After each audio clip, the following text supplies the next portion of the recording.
All right, it's Friday. You're welcome to OTBAM. Very good morning to you. We've a packed show coming your way over the next hour and a bit. Owen Shane, good morning to you. Very good morning to you. How are you getting on? Good.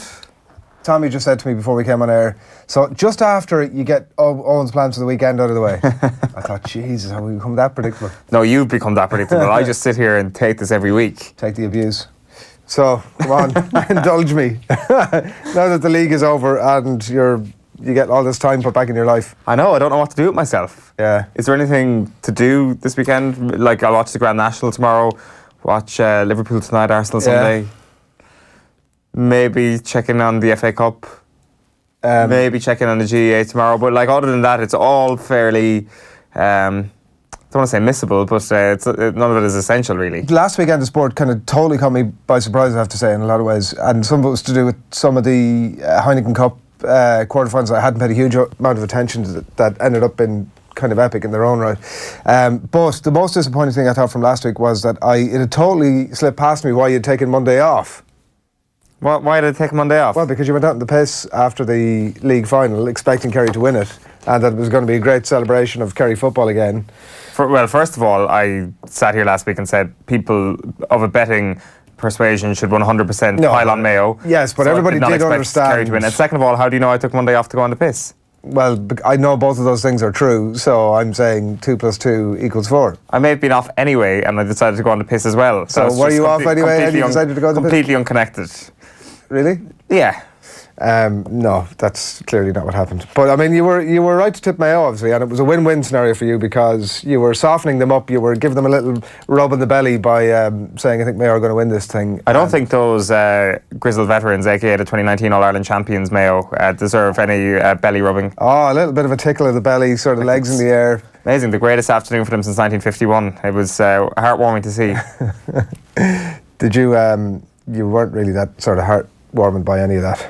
No, it was interesting listening to Andy Moran this week talking about how if you told him at 8 a.m. last week he wouldn't care whether they won or lost in the league final, and then suddenly the full-time whistle comes and Green and Red and Mayo is blaring around Croke Park, and then suddenly he cares, which is really true. It's like sometimes sport just kind of takes you by surprise a little bit, where it's like you get sucked into something and you didn't think you would care beforehand, and all of a sudden it reaches fever pitch and it's the most important thing in your universe at that moment. So that was certainly one of the things from Mayo's perspective last week that resonated with me. Are we going to see any of the video of the sing-song afterwards at any stage on air?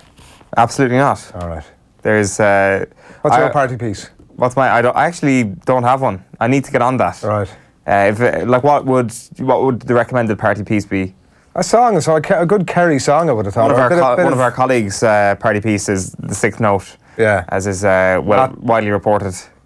Not Ice Ice Baby, it turns out. Not Ice Ice Baby. The rumour had done the rounds in this particular institution that Ice Ice Baby was in his locker. And unfortunately, he declined to actually deliver it. That's disappointing. He did, however, in the office on whatever day it was, Monday. He came into work on Monday. He starts at 2 o'clock. Yeah, fair enough. It's actually 3 or 4. Did say that he will sing it on air for us at some point. Really? Yeah, he did. If they win the All Ireland? No, he didn't. None of that was offered. He said he's going to do it. And we're talking about Kevin Gilban, obviously, for anybody who has made it this far. Is Tommy Martin going to join him in the duet? I think we'll. I mean, you think that would be appropriate, obviously, do you? Well, that was the video that went around, himself and Tommy. Like, I mean, you need to have some sort of feature on it. I guess it might grind one down to actually perform that song on your own. It's quite a taxing song to perform. So, no, I look forward to that. And 3 sheets to the wind, obviously, whatever as well, don't you? That's not necessarily. Is that not compulsory? Not necessarily. If you can do it 3 sheets to the wind, you can do it 0 sheets to the wind. Right, we're going to take a couple of videos, Tommy. That's the plan, is it? Right, we're going to give you a bit of a flavour of what's coming up a little bit later on before we tell you what's happening in the sports pages. First of all, the co-founder of the GPA. Keep your comments coming in, by the way. We want to hear from you this morning. So any thoughts on your own plans for the weekend? What's your party piece? Get your comments into us on the Facebook page, YouTube, or on the hashtag OTBAM as well. We'd be delighted to hear from you. So the co-founder of the GPA, now award-winning documentary maker Donal O'Neill will join us today to discuss a fantastic new documentary which will encourage people to know their score around heart disease. It's been made with the Irish Heart Disease Awareness, where all 48 players from the 1991 All-Ireland football final between Down and Meath were brought in for scans and tests, and the results, unfortunately, were pretty alarming. because heart disease takes years and decades to develop. So I would love to see the GAA, the GPA offer something like this to retired players, because I don't think we do enough for them. People might say, I'll never think we do enough for players, and maybe that's true, but I certainly think, if Paddy had been scanned at 45, would he still be with us? With Ambrose Rogers, didn't even make it to 40, would Ambrose still be here? I don't know, but, we've certainly saved a life or two in the making of this, simple production, thanks to the IHDA. So there's a broader question to be asked, I think. It's a really fantastic concept, the idea of getting together a bunch of former players who went to war and the people were perceived to be particularly healthy, and get them to have a health check. And as Donal O'Neill says, that the results are pretty astounding, and it is something that you think you're invincible when you're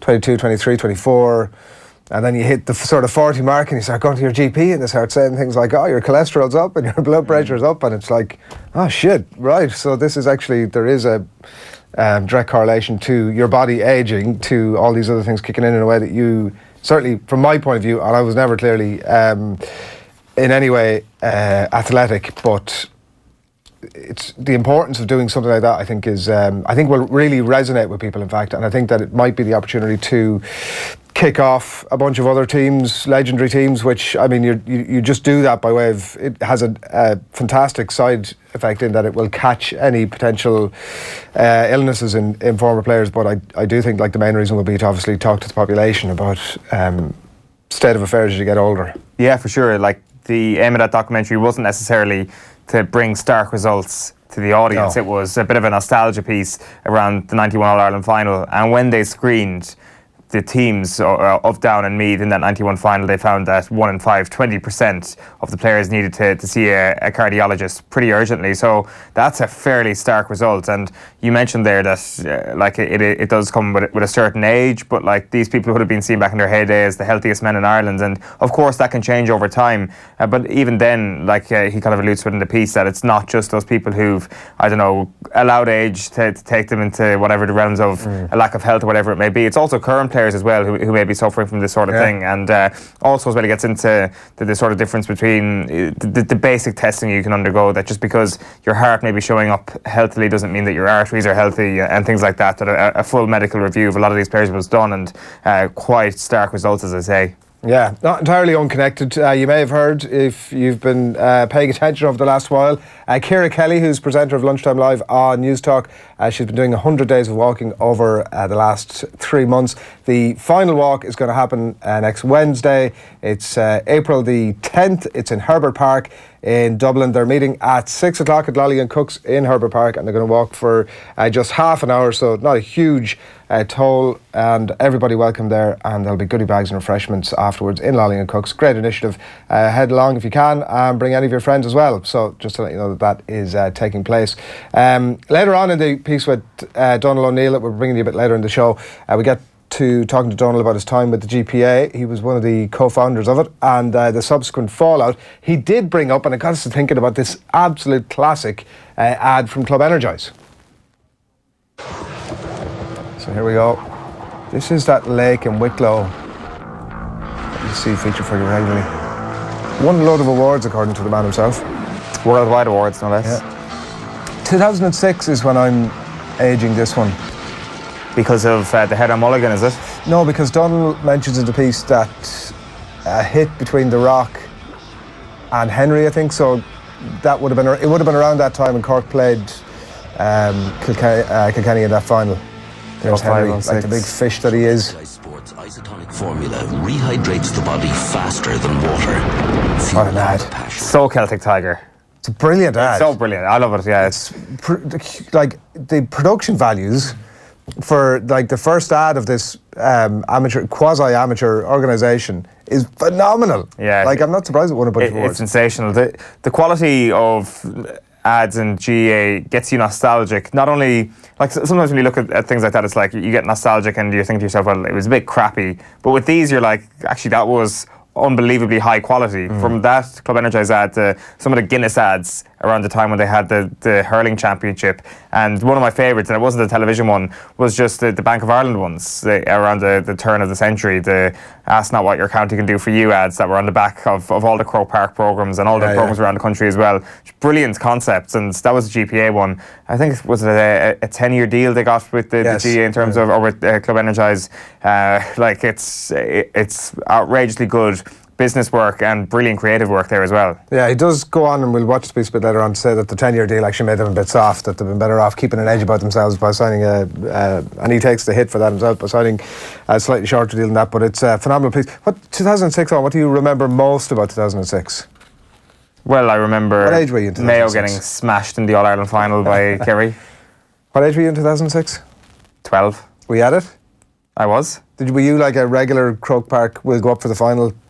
Absolutely not. That's a very insulting thing to say to me. But is that not the general perception of Kerry folk? That I know that you now have sort of retrospectively fitted this person who goes to all the league games. Sometimes you go in as media, sometimes you go just as a Joe punter. But what you're saying is that you always went to all Kerry games. Is that where are we going with this? Yeah, I did.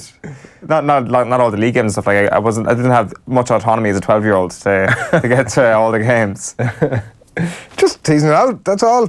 Nothing more than that. Well, yes, that's fond memories of 2006. That's the thing I remember most about that. I remember the World Cup. I remember Philip Land's goal, crystal clear, 2006. What else have we got in 2006? Yeah, well, that's pretty much it. As far as you are putting me on the spot here, but I had a couple of more minutes. No, I was teasing you out about Kerry, obviously. That was the main point of that. Well, thank you very much. The start of the 2 in a row.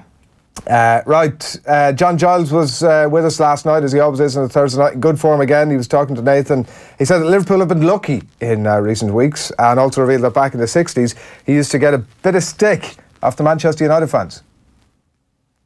Would you have heard much of it then? Would you have been aware during a game of any abuse? I heard him chanting, Giles is a reject, and I thought he was saying Giles is an idiot.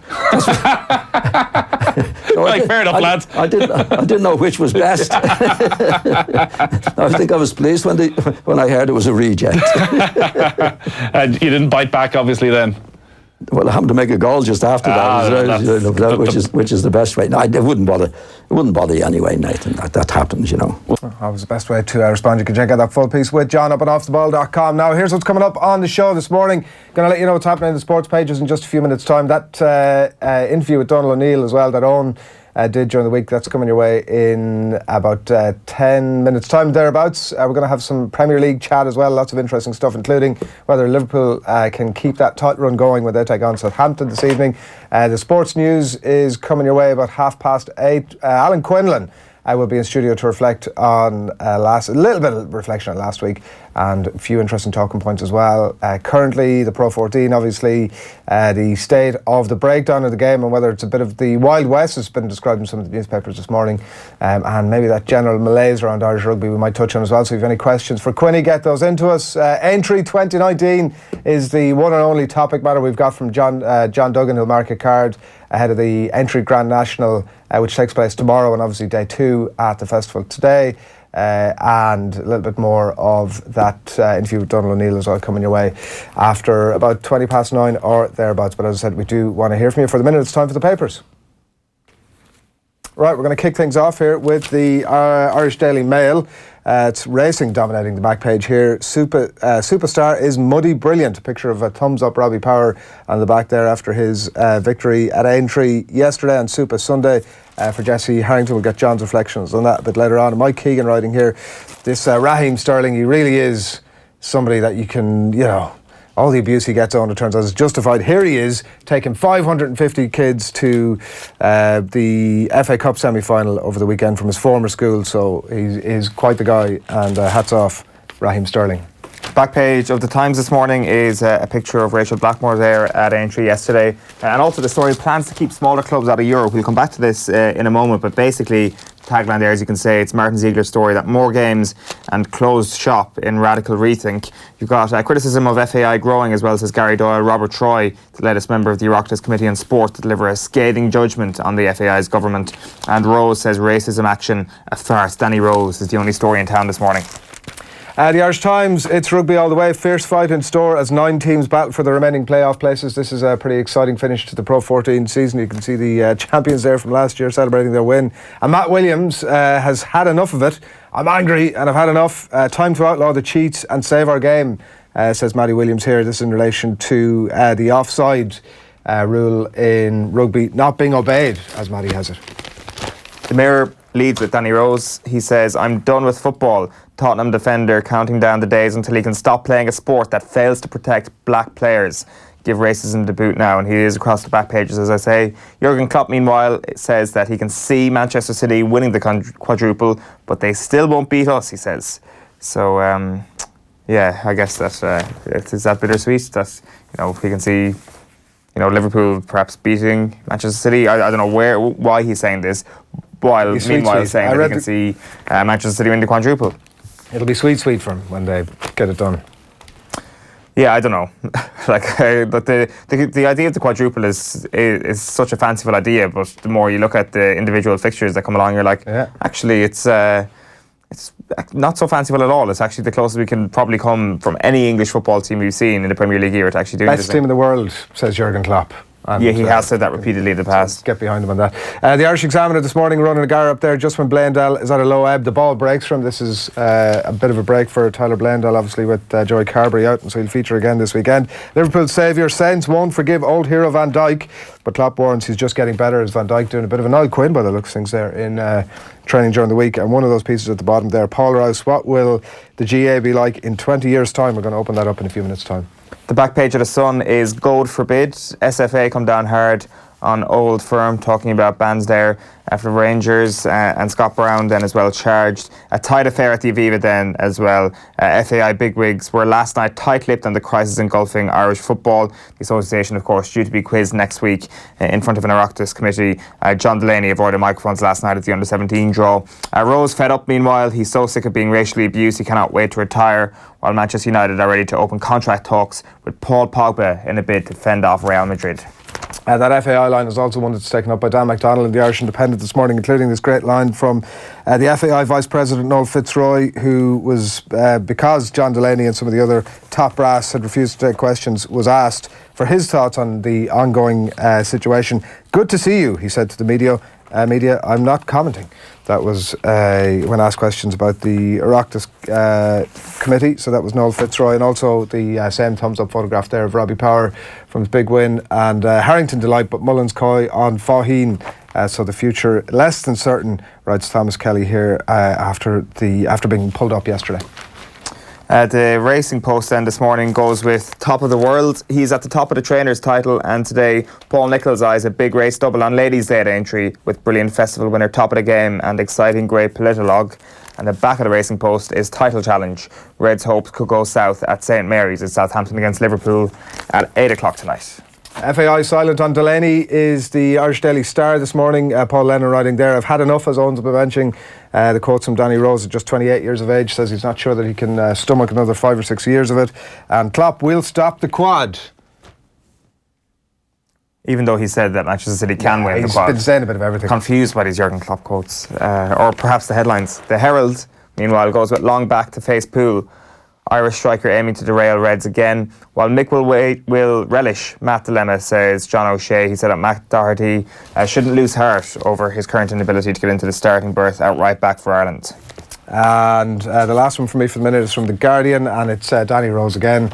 It's I've had enough. I've got 5 or 6 more years left in football, and I just can't wait to see the back of it. It's such a bloody grim situation to be in, but totally understandable as well. That's The Guardian. And finally, the Daily Telegraph. I can't wait to quit football. Rose breaks his silence over shocking racist abuse and admits he has had enough. So that's what's happening on the back pages this morning. We're going to take a little bit of a dip inside some of these. The Danny Rose stuff obviously dominates a lot of these pages this morning. He's just 28 years of age. He was obviously one of the players who was abused when England played in Podgorica last month, and we see it cropping up again and again. That was the context of the John Giles clip that Nathan had asked him last night. It's certainly not something that's new, but we've all pretty much had enough of it at this stage. You can see another one of the headlines this morning in the same theme. Like, it's in a lot of ways great that we're no longer seeing, Raheem Sterling has splashed out on taking his family first class on holidays to Spain one week, and then he's travelled Ryanair the next week, that actually these kind of headlines are the ones that will hopefully make people think twice when it's like the grim reality is it's not a football issue, obviously, it's a societal issue. It comes to the fore at a sporting event like that, where people frequently talk about social media and your ability to hide behind a laptop and hide behind a false name or whatever it is. But like, I mean, some of the same sort of stuff can exist at football. You're in the middle of thousands of crowd, and well, nobody's going to really hear me if I start chanting a few pretty disgusting things. They do get caught out from time to time, which is great, but I do think that headlines like this are really important in terms of trying to tackle this issue. Like he says, I've had enough at the minute. How I program myself is that I just think I've got 5 or 6 more years left of football, and I just can't wait to see the back of it. Seeing how things are done in the game at the minute, it's just whatever, isn't it? I just want to get out of it. I saw someone from Kick It Out interviewed on Sky News earlier on, and there was a question put to him that, isn't this a thing of the past? Isn't this something we've seen in football decades ago? Like, I don't know where people get that notion that this isn't something that is prevalent and rife in football grounds at the moment. This is thoroughly unsurprising. When I hear of racism in football grounds, I'm like, completely unsurprising. I don't know where this notion is that this is something from decades ago. It existed decades ago, yes, but it also exists now, and it is as prevalent as it's ever been. And Rose's comments reflect that. He says, I sort of prepared myself for what happened. Had we not been winning, the yellow card that I got at the end might have been a red one. I'm fine. I prepared myself for it. We won, and now we just wait for whatever punishment, if any punishment, happens.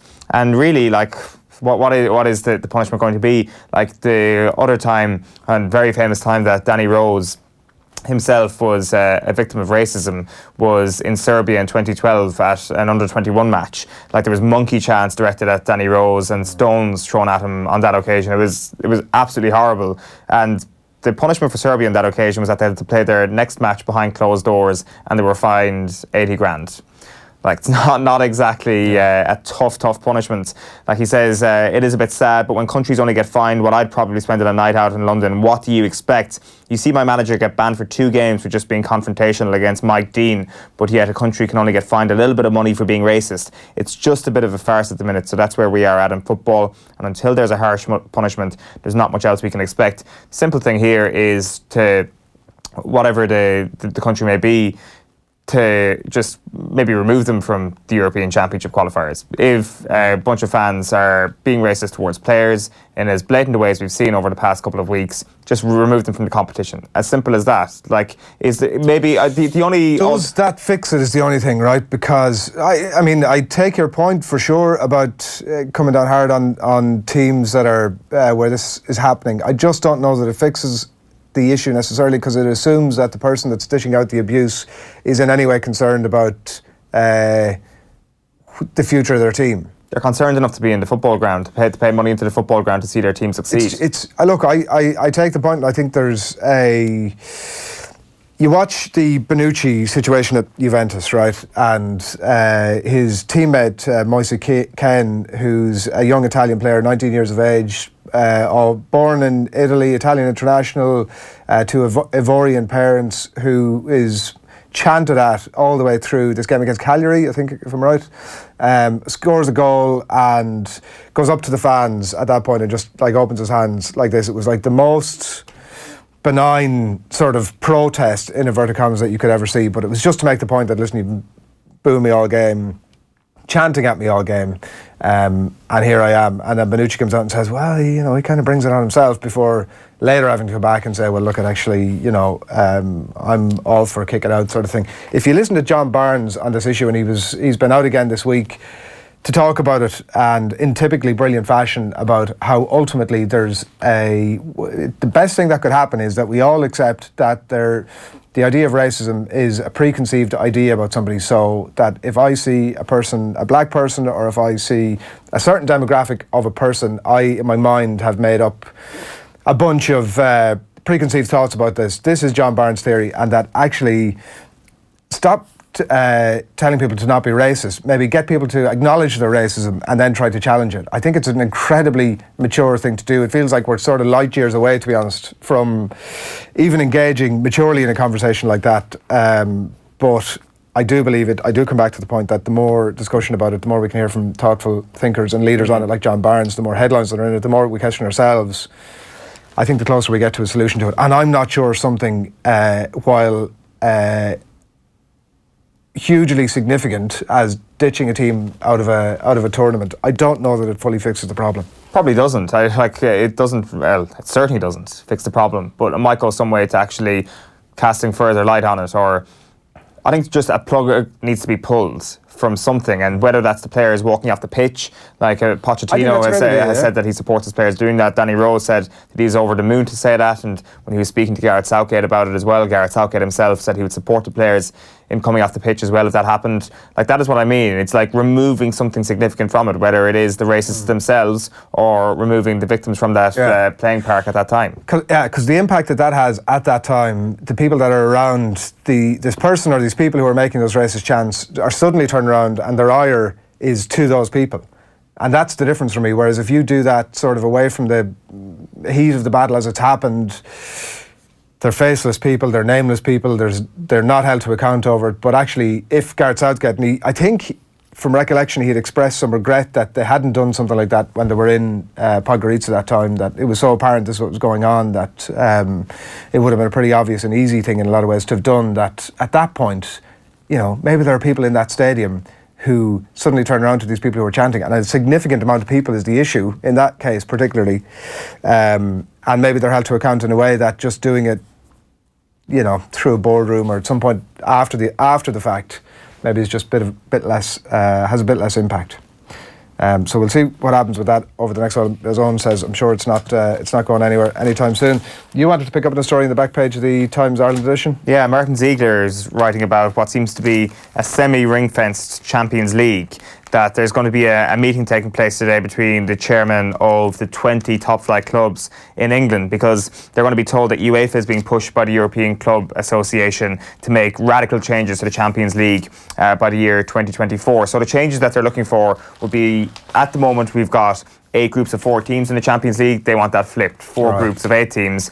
So 14 group games for each team instead of 6. There'll be a change to the existing arrangements for qualifying. The top 6 in each group would basically qualify for the following season's competition as well. So when I say semi-ring fencing, I do mean that there is only kind of a small amount of places available in each group. So that's 8 potential qualification places. That means the top 4 race in the Premier League is completely diminished, because chances are that the existing English teams are going to hang on to their places in the Champions League. I don't know what the criteria would be for getting those 8 people up and down out of the Champions League would be, so there probably will be some scope, but essentially the top 4 race that we're enjoying so much at the moment will be completely eliminated. But replaced by something a bit better in a European context, maybe? Well, that's the question, and I'll get onto that in just a moment. Like, one of the problems outlined by Martin Ziegler is where would you fit all the extra games? So 14 group games instead of 6.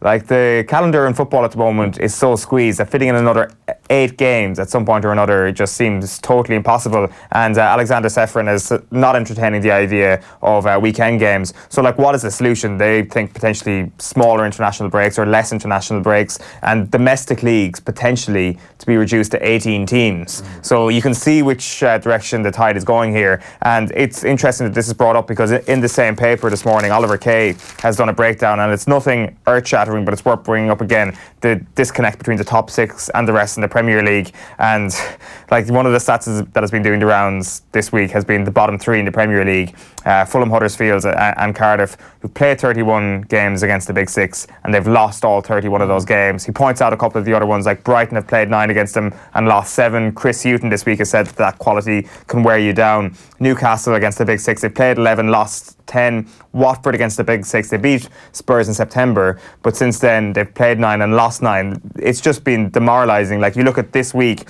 Oliver Kay pointing out that Arsenal, City, Chelsea and Spurs played Newcastle, Cardiff, Brighton and Palace respectively. The aggregate score was 9-0. There were 77 attempts on goal against 15. Never before has it been under the microscope as much that the Big 6 are drifting away from the rest, and this European League is only going to further accelerate that. I do think that we get very focused on that idea of the disparity between the bottom teams and the top teams. Like, maybe it's a greater gulf than it's ever been, but at the same time it absolutely needs to be there. Like, there's never going to be some sort of a parity between top and bottom in the Premier League, and nor should there be. Like, we wouldn't, you would never expect that to be the case. But it markets itself on the idea that anybody can beat anybody on a given week. That's clearly not the case. And it's not just the bottom teams against top teams. The gap between the big six and the bottom 14 is getting bigger all the time. It's totally not true. The Leicester thing looks like more of a crazy thing that occurred with every passing year. Like, since then, it was 8 points 2 seasons ago between 6th and 7th, 9 points last season between 6th and 7th, and at the moment between Manchester United and Wolves, it's 14 points.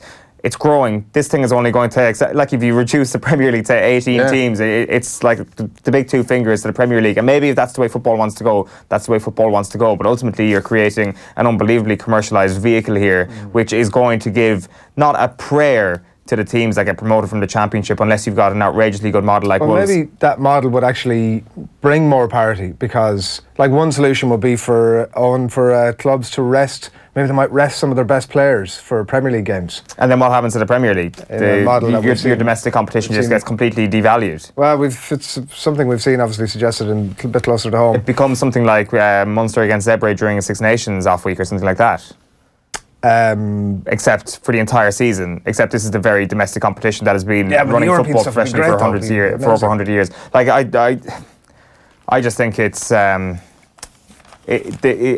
further example of how soullessness seems to be the solution to football staying relevant. And like, you can say that the game needs to constantly evolve and things like that, but where they're at the moment is already grossly corporate and is already at that stage. They don't need to push this boat out any further. You're saying soulless until you see your beloved Arsenal taking on Real Madrid and Barcelona and PSG. I've said this multiple times on Wednesday and Thursday mornings in here, that there is nothing more beautiful than grotesque capitalism when you see the best players in Europe going up against one another. But sometimes there's more that matters here than just the beauty of seeing Lionel Messi go up against Paul Pogba.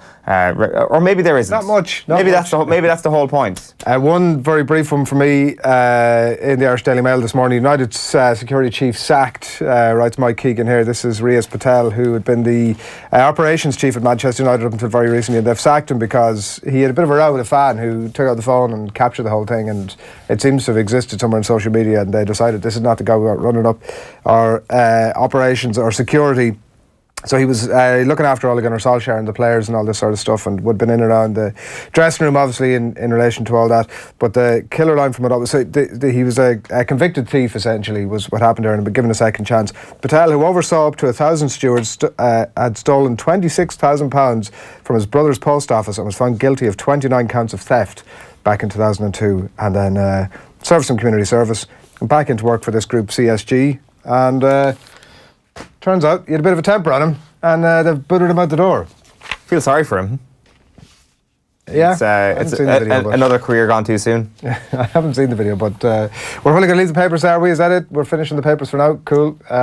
We might come back to a couple more papers a bit later in the day. But that is it from the papers for the minute. Right, we mentioned a bit earlier that Donal O'Neill, founder of the GPA and now the award-winning documentary maker, has a new production. It's made with the IHDA. They were screened for 48 players from the 1991 All-Ireland final between Don and Meath. They were screened for heart disease.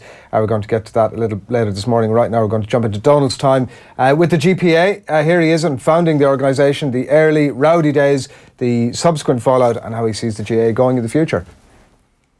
Donal, we should talk about some of the other issues in Gaelic games at the moment. Of course, none of them as perhaps as grave as what you've covered there in extra time. But one of the things that's actually just been in the newspapers this morning is Wexford's Rory O'Connor's quotes talking about the fact that professionalism and pay for play is perhaps only a matter of time away, that before he retires, he's 20 years old at the moment, so before he retires, he reckons there will be some pay for play for GAA players. It's reminiscent of your own quote in 2008, where you said it's only a matter of time before players get paid. Yeah, I think this is going to be a case of lather, rinse, repeat. You can go back to the 70s when the first calls for this came out. I think you'll know the gentleman who wrote the book, A Kerry Footballer. So, you know, and he said, let's have 5 professionals in each team, and that's been forgotten. And I think every generation has their own thoughts on this. Obviously, O'Connell in the 70s was an absolute icon. So it always intrigued me that his comments were never picked up on in my time with the GPA. But listen, I think my position doesn't change. When you keep pummeling the commercial agenda and you treat the sport and you use the terminology that professional sports use,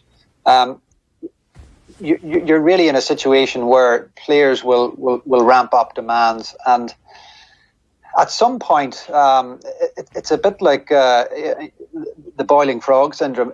This, if it happens, will probably happen overnight, and it will happen because it'll be event based. And I've always said that it only takes one team at the top end, because when these teams hit Croke Park on those 2 Sundays in September, there's tens of millions at stake between sponsors, television rights, contracts, agreements. The more the GAA immerse themselves in the landscape of commercial agreements, the more exposed they are to one team really attacking this aggressively. Mecco did it with Kerry in the 80s. I'm sure some people remember, maybe younger listeners don't, the standoff that O'Dwyer had with the authorities and the Adidas jerseys and whatnot. And he told them, listen, we're not taking the field. And when you have powerful individuals like that, and teams with individuals who are willing to take those stances, that threat always sits there. And when that threat sits there, you're just waiting for that team to come along. And I can't tell you when, but I can tell you the landscape is set up for it. And it'll be determined, I don't think, by anything other than a single team-based call at the appropriate time. That's my view, because the GAA have created that environment. Will it happen? I don't know, but it'll be interesting to track it. Yeah, like I guess there is a difference when you look at the tone of quotes between Roy O'Connor saying, I suspect it'll happen before the end of my career, and somebody saying, I want this to happen and I want this now. We deserve to get paid. There isn't actually a sense of demand from the players. There's a sense of suspicion that they might actually happen eventually, but I'm not sure if there actually is that clamour that might actually result in something as drastic as you say there. I don't think it's there at the moment. The point I'm making is that the landscape is there. If you took Mick O'Dwyer's great Kerry team and the environment in which they operated, functioned, and the relationship they had with the GAA, if you put that into the modern landscape, you would see something happen. Right. So Dublin are the equivalent in sporting terms, but they're not, let's say, politically, they're a different animal. It's not going to happen with this Dublin team. But Mecco's great Kerry team and the nature of the relationship Mecco had with the GAA, if you were to, put that into today's environment, I think that'd be very interesting. Maybe that's my next movie. Like the question here is the role in the GPA if something like this happened. Like when you stepped down with the GPA, you were saying that it had become more of a political force now, and that's the way that the GAA itself needs to go, that going forward the GPA is going to be more about the business of politics as opposed to the commercial side. That's probably changed though since you've stepped down from the GPA, and granted it's a bit of time ago since, and a lot of things have happened, a lot of deals have been struck. Yeah, I mean, there's no one better at the long-term play than the GAA. And, I was speaking to Colm Keys, the great journalist with The Independent, the other day, and he said, it's gone awful quiet. He almost sounded nostalgic for the good old days with a bit of aggro. And I guess the commercial deal that the GPA struck I thought it was an excellent deal. I thought it was 10 years too late, but, that's a different story. And I think that the political clout that they carry has kind of been dissipated and diluted, and the GAA would have done that very consciously. But they're very, very good at that. And, I don't think you'll see much venom or teeth from the GPA moving forward. And that's why I do think, if something were to happen, if you were, suggesting what will move the argument forward, I think it will come down to one team. Like ultimately with the GPA, there is going to be a new deal negotiated soon. The notorious €6.2 million, I think it was, deal that was done a couple of years ago. That's set to expire at the end of this year. There's obviously a new chief in there now, in Paul Flynn. So perhaps a new face means a new tactic in negotiations. I'm not sure what you think on that front, Donal. Listen, I think the precedent has been established. I think commercially I'm talking about, I think it's a very good precedent. And I'm not sure there's much of a job to be done. I mean, there's a whiff of the civil service about it now, because the money comes in, you've got to find ways to spend it. And, that's not a hugely exciting space to be in. Let's be honest. And I think that it will be business as usual, because I'd say the GAA are really quite happy once they accepted that they did need to show up and present some additional options for players. They've done that. So I don't think you'll see the boat being rocked too much from either side, because I think it's a fairly comfortable arrangement, and it's one that we've become accustomed to now. If you were told that when you were at the top of the GPA at the time, that you would be in a position where the boat probably wouldn't be rocked too much, would you have been satisfied with that? Well, no, but that's just me. I mean, I think that you need to keep the smile on one side, snarl on the other. And I suppose, it was a very, very difficult environment. But, myself and Desi and the lads, we had a great time going to war and fighting for, very, very genuine benefits and rights. I mean, when we started out, it was really, I think it was one of the Cork lads, it was about $5,000 out of pocket. He got injured playing in Croke Park. He was off work for 6 weeks and he got a kick in the hole for it. I mean, he got nothing. So there were very, very clear issues there. Today, you're looking at an environment where, if you look at the Dubs, they're the first squad and county in its entirety that have strategically, applied science to the development of a player and their approach to the game. So the whole thing has moved into an enormously professional era. There's no question about that. Every era says we're more professional than the last. Well, the Dubs have taken that to a whole new level, and I'm talking about even from an administrative level. So it's you're almost in a situation where it's kind of like Formula One. You've got 3-4 teams who count, and the rest are making up the numbers. And when that happens, it just takes you full circle back again to what we've just spoken about. Those top teams hold all the power, and they are the levers of change, and that's where I would be tracking to see what's going to happen next. But it's an interesting environment. I always want more for players, and I hope they get a great deal. I would just love to see that they're in a position to show a bit of teeth as and when required. Yeah, like you say there that you used to love going to war, and I think that's totally fair. I think that's what the GPA essentially, it was kind of part of the job really. Now, things may just be, from a relationship point of view at the moment, much better than it was back then. But like I do wonder, like did Desi Farrell, for example, love going to war with you as well? Did he really enjoy the sense that there was a necessary conflict at play here, and sometimes being outside the tent was a better situation than being inside the tent, regardless of the commercial benefits? Yeah, I mean, we had lengthy discussions about that, obviously, but let's be honest, we were just trying our best. We were really making it up as we went along, and we did that to the best of our abilities. But we were always working towards. My strategy was, it couldn't have been any simpler. I said we're going to gather as much money as possible, and we're going to set the pot on the table, because that's fundamentally how you get the GAA to negotiate. As an organisation, they've always been very, very focused on money, and they're very, very good at pretending that's not really the case. But when you're in there and you're at the table, it becomes blatantly apparent that that is the currency of the deal in the GAA. So we set out to disrupt the All-Stars and really penetrate the commercial programme and inflict some damage in that, while generating funds for ourselves at the same time. So there was always a two-footed approach. But I would like to have seen the deal happen much earlier than it did, and I felt we were ready back in the mid to late thousands. And and why didn't it happen? Well, let's just say, I would have had, and I wouldn't have actually been the most aggressive in terms of my position. That might have been the public perception and the GA's perception, but I was adopting a very, very strategic approach, because I was really deploying what I'd learned from Mark McCormick, the man who invented the business of sport that I'd worked for. And we had a fantastic advisor in Nick Couchman Harrington over in the UK. So I'd seen, and I'd been given a front seat and full exposure to how other sports had crossed this bridge. And that, we didn't all agree on it, and we sat back a bit. And what were the differing views there when you said that there was when you all didn't agree on things? Like, your view is clear there. What was the opposing view? Well, the opposing view was, at one point, the GAA tried to buy me over, And we sat in a meeting in Croke Park, and Sean Kelly was there. And I mean, some of these meetings were good crack as well. I don't want to pretend it was all, Game of Thrones stuff. But they're good crack as well, though, Donal. They are great crack. But they basically suggested flat out, why don't you come and work for us, Donal? And how much do they offer?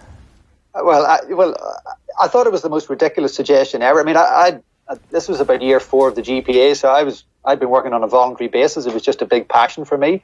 And Desi thought that was a good idea. 1 or 2 others didn't. I said, "Lad, you're mad." I said, "This is the greatest statement we've heard to date." I said, this tells me that we have them on the run. I said, "I don't care what's on the table. I'm not taking it." I said, "That is the meeting that we've been working towards." And of course, I didn't entertain it. But I remember the expression on some of the officials' faces. They didn't quite know what to do when they realised I didn't want a ton of money. And it almost disarmed them. And it was probably the most enjoyable interaction I had with them, because I don't know what they thought. I think they thought I was just lining my pockets or something. But it was a very, very interesting time. And I remember Frank McNamee, the Longford player, was in with us, a very, very astute bloke. And, he could read the situation as clear as a bell. And we had great times discussing all these things, but there were just little points when, if I'd gone in there at that point, the whole thing would have been done and dusted. And that would have been the end of it, because we were generating funds that would allow us to function. Obviously, we could employ Desi on a full-time basis, and we could get a bit of support around him, and we could go about our business. But in retrospect, when we did the Club Energise deal, and I enjoyed that immensely. Michael McCardle, who was the marketing director of CNC at the time, an absolutely phenomenally smart individual. He played rugby for Leinster. He understood sport. He understood where we were coming from, all of that. When we sat down to do the Energise deal, I said to him, at the contractual stage, I said, "Michael, let's make this 10 years, not 5. Because Mark McCormick had always taught us in IMG, write the contract for as long as you can and put in the break clause. You do not want to be going back renegotiating." So I just pulled that card at the 11th hour. And I said to Michael, I said, "Listen, you may not be here. I may not be here. Let's just, put the players on a firm footing for 10 years. He's like, "Done." And that clause in that contract probably gave us a degree of comfort that robbed the GPA, just turned that snarl into a wee bit of a smile. And maybe we were just a bit too full of ourselves. And maybe that's my fault, because there was too much money on the table all of a sudden. And the Energise deal went on to be a phenomenal success. It really was a great piece of work. And Michael McCardle had the vision. Desi and myself sat down and we almost directed the first ad. We wove in one of the scenes. I think Sully had hit, I think it was Shefflin, very, very hard in the All-Ireland hurling final that year. And we recreated some of these lovely little scenes from the game. The initial Club Energise ad won worldwide awards for advertising. It was shot down in a lake in Wicklow, and it was magnificent. We were on such a high, and the money was rolling in. And I think it became a problem. I think we maybe did our job too well. If that had been a 5-year deal, and we needed the money then, perhaps there would have been an appetite to really go to war with the GAA at that point. And, that's perhaps one of my regrets. I think the deal might have been too good. That's very interesting. I do want to just finish up on the documentary again, but just one final point about your time in that role in the GPA, and something you said there, speaking personally, if a job in the GAA is offered, and I'm sure it was well paid, Donal, and all that, it must have been a fairly tempting offer on your behalf. So Desi was thinking to himself that maybe you should take the role, that you should go inside and actually work directly for the GAA, and you were saying you were kind of in conflict with Desi at that point, saying no, we shouldn't, we should stay on our own. I just laughed it off the table. We didn't even get to talk money. I just said there's absolutely no way. It told me that strategically we were exactly where I'd been trying to get us to. And I just dismissed it. I'd no interest in doing that. But it was the reaction to that I enjoyed. And we had a good laugh about it internally as well. But interesting times, long time ago. What would your advice be for Paul Flynn negotiating the new deal? Carry on. The precedent has been set. I think Desi and the lads put a very good precedent in place, and I honestly don't think there'll be there'll be too many shockwaves coming from that negotiation. Everybody likes to trump them up and hoo-ha and all the rest. But once you've got contracts and you've got point of reference, these things flow very easily. I wonder then, is there a space in the market now for another players' association to actually rock the boat a little bit more? Because as you say, this is a commercial deal which is actually churning up a good bit of money for, good funds and good courses and things like that. I do wonder, if you want to rock the boat, is another association needed? Is perhaps the CPA that body, I wonder? Well, all I can say is good luck, because what we went through in the initial few years was it was something else. I mean, it was great fun, but wow, it was taxing to say the least. And I don't think so. I think the GAA, as I said, I think they've played a very solid long game, and I know they despised me, but I think they respected what I brought to the table. And I look at how they've handled this over a 20-year period through that prism, and I have to say my hat is off to them. I think they've done a good job. That is fascinating stuff. Donal O'Neill there in conversation with Owen during the week. A lot of stuff that either I'd totally forgotten or had never heard before, particularly in relation to the top brass at the GPA being offered roles in the GAA to, listen lads, we're quieting all this down, in you come. But they didn't, the lady was not for turning, Owen, it turns out. Not in Donal O'Neill's situation anyway. Yeah. It'd be interesting to think, what would you do in his shoes at the time?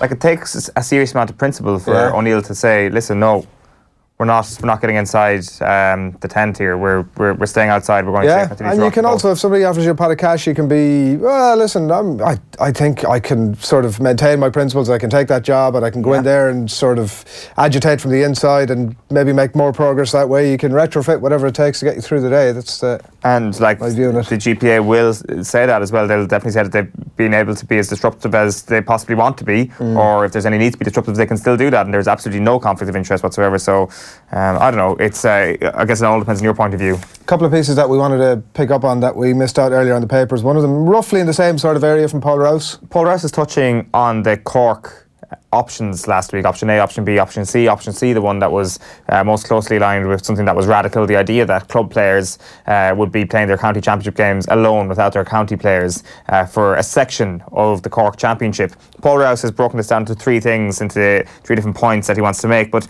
the most interesting point for me is this first point that he makes. He says the first point is that it was interesting that the existing structure to the championship in Cork was not one of the options put to vote earlier this week, which is very true. I hadn't even thought of that. That would suggest that the recent changes in the structures of the All-Ireland Championship left it unfeasible to continue as things stood. So far from improving the position of clubs, in this instance at least, the recent changes at national level undermined the Cork Championship, which is true. The idea that we've got this unbelievably good hurling championship last year, that we've added games in the football championship as well to create the Super 8s.